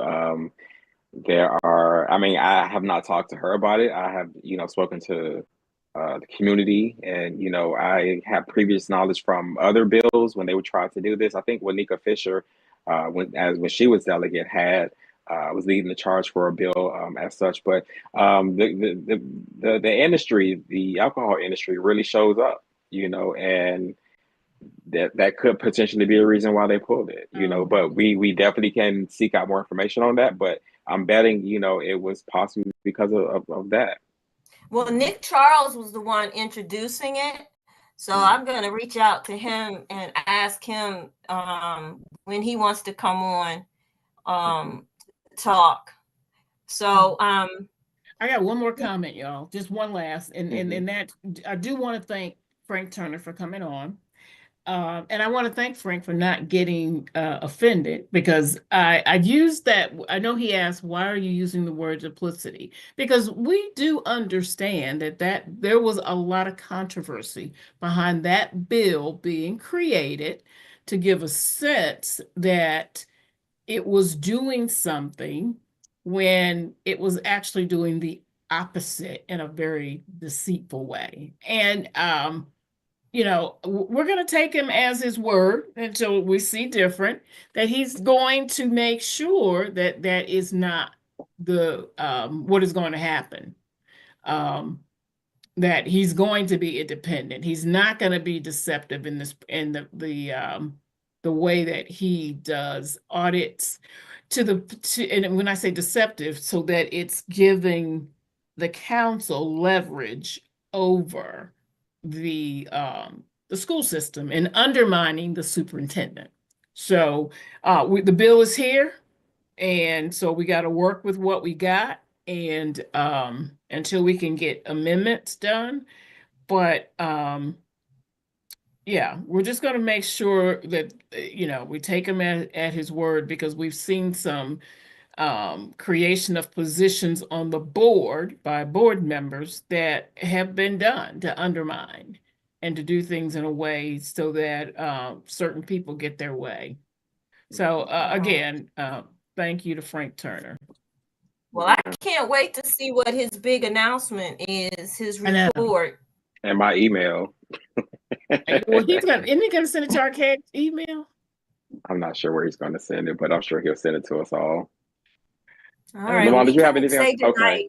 Cool. And before we sign off, we've got an exciting lineup for next week's episode that you don't want to miss. We'll be sitting down with Councilwoman Jolene Ivey, was now a county executive candidate, to hear her vision for Prince George's County and how she plans to tackle the biggest challenges that we're facing. Plus, we'll have Tanya Sway, powerhouse advocate, joining us to discuss critical issues impacting our community. But before we go, there are two events that I actually want to. But she's also a candidate for county executive. Yes, that's what I mean. Yeah. She's part of the, for county executive series. There are some events that are coming up that I just wanted to highlight. The SCLC is having their annual Martin Luther King annual prayer breakfast. Yes. And the guest speaker is going to be Governor Wes Moore. So definitely get your tickets while you can. And also there is a vacancy for the Democrat Central Committee. So for those of you all who wish to take part in democracy, then you're... Oh, wow. Okay. Let me see if I can zoom in. Yeah, it's District 23. Let me see if I can zoom in a little bit, so just so they can see it on camera. There we go. There you go. Awesome. Yeah. So whoever it is out there that fit the description, and you are interested in doing something amazing, go ahead and sign up for the Democratic Central Committee. They are looking for some good people. Sherman, we need to I'm sorry, go ahead. Male candidates only. Mm-hmm. Yeah, for the gender thing. And we also need to remember District 5, the District 5 board, District 4 school board position is open. Shayla Adams Stafford has resigned from the school board, and she is now running for county council. I will withhold opinion right now, for now. No, But, we need to let people know because we only got 2 weeks before we come back live. So the candidates are Ryan Middleton, Kendall Gray, and Teresa Dudley. I think this. Yeah, but well, that's for county council, but this is because that's a little ways off. But that's March too. Yeah, but the replacement can be done sooner. So the District 5 position will be filled by the county executive. So I don't know when the application is going to be presented, but we are asking folks to please, if you are in District 4, please submit your name to or get ready once they do the announcement, because I haven't seen the announcement yet. But there should be an announcement soon about how you would submit your name for to fill that vacancy.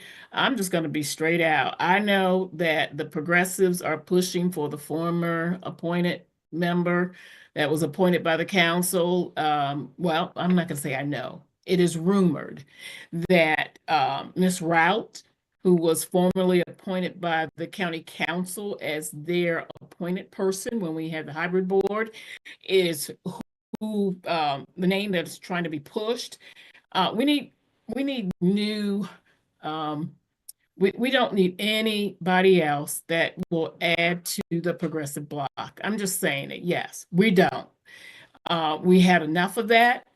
We need open-minded people who are independent and who are not attached to this progressive agenda, to be a part of that. So we are asking people to please, if you know anybody that's in District 4, put your hat in. And I do have to say this one last thing, and that is to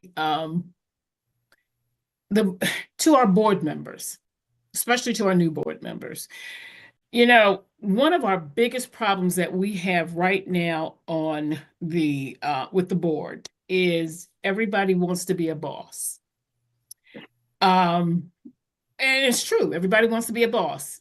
The chair of the board is one vote. You're not a CEO, you're one vote.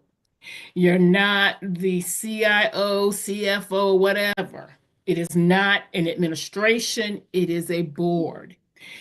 And we need our board members to understand your place.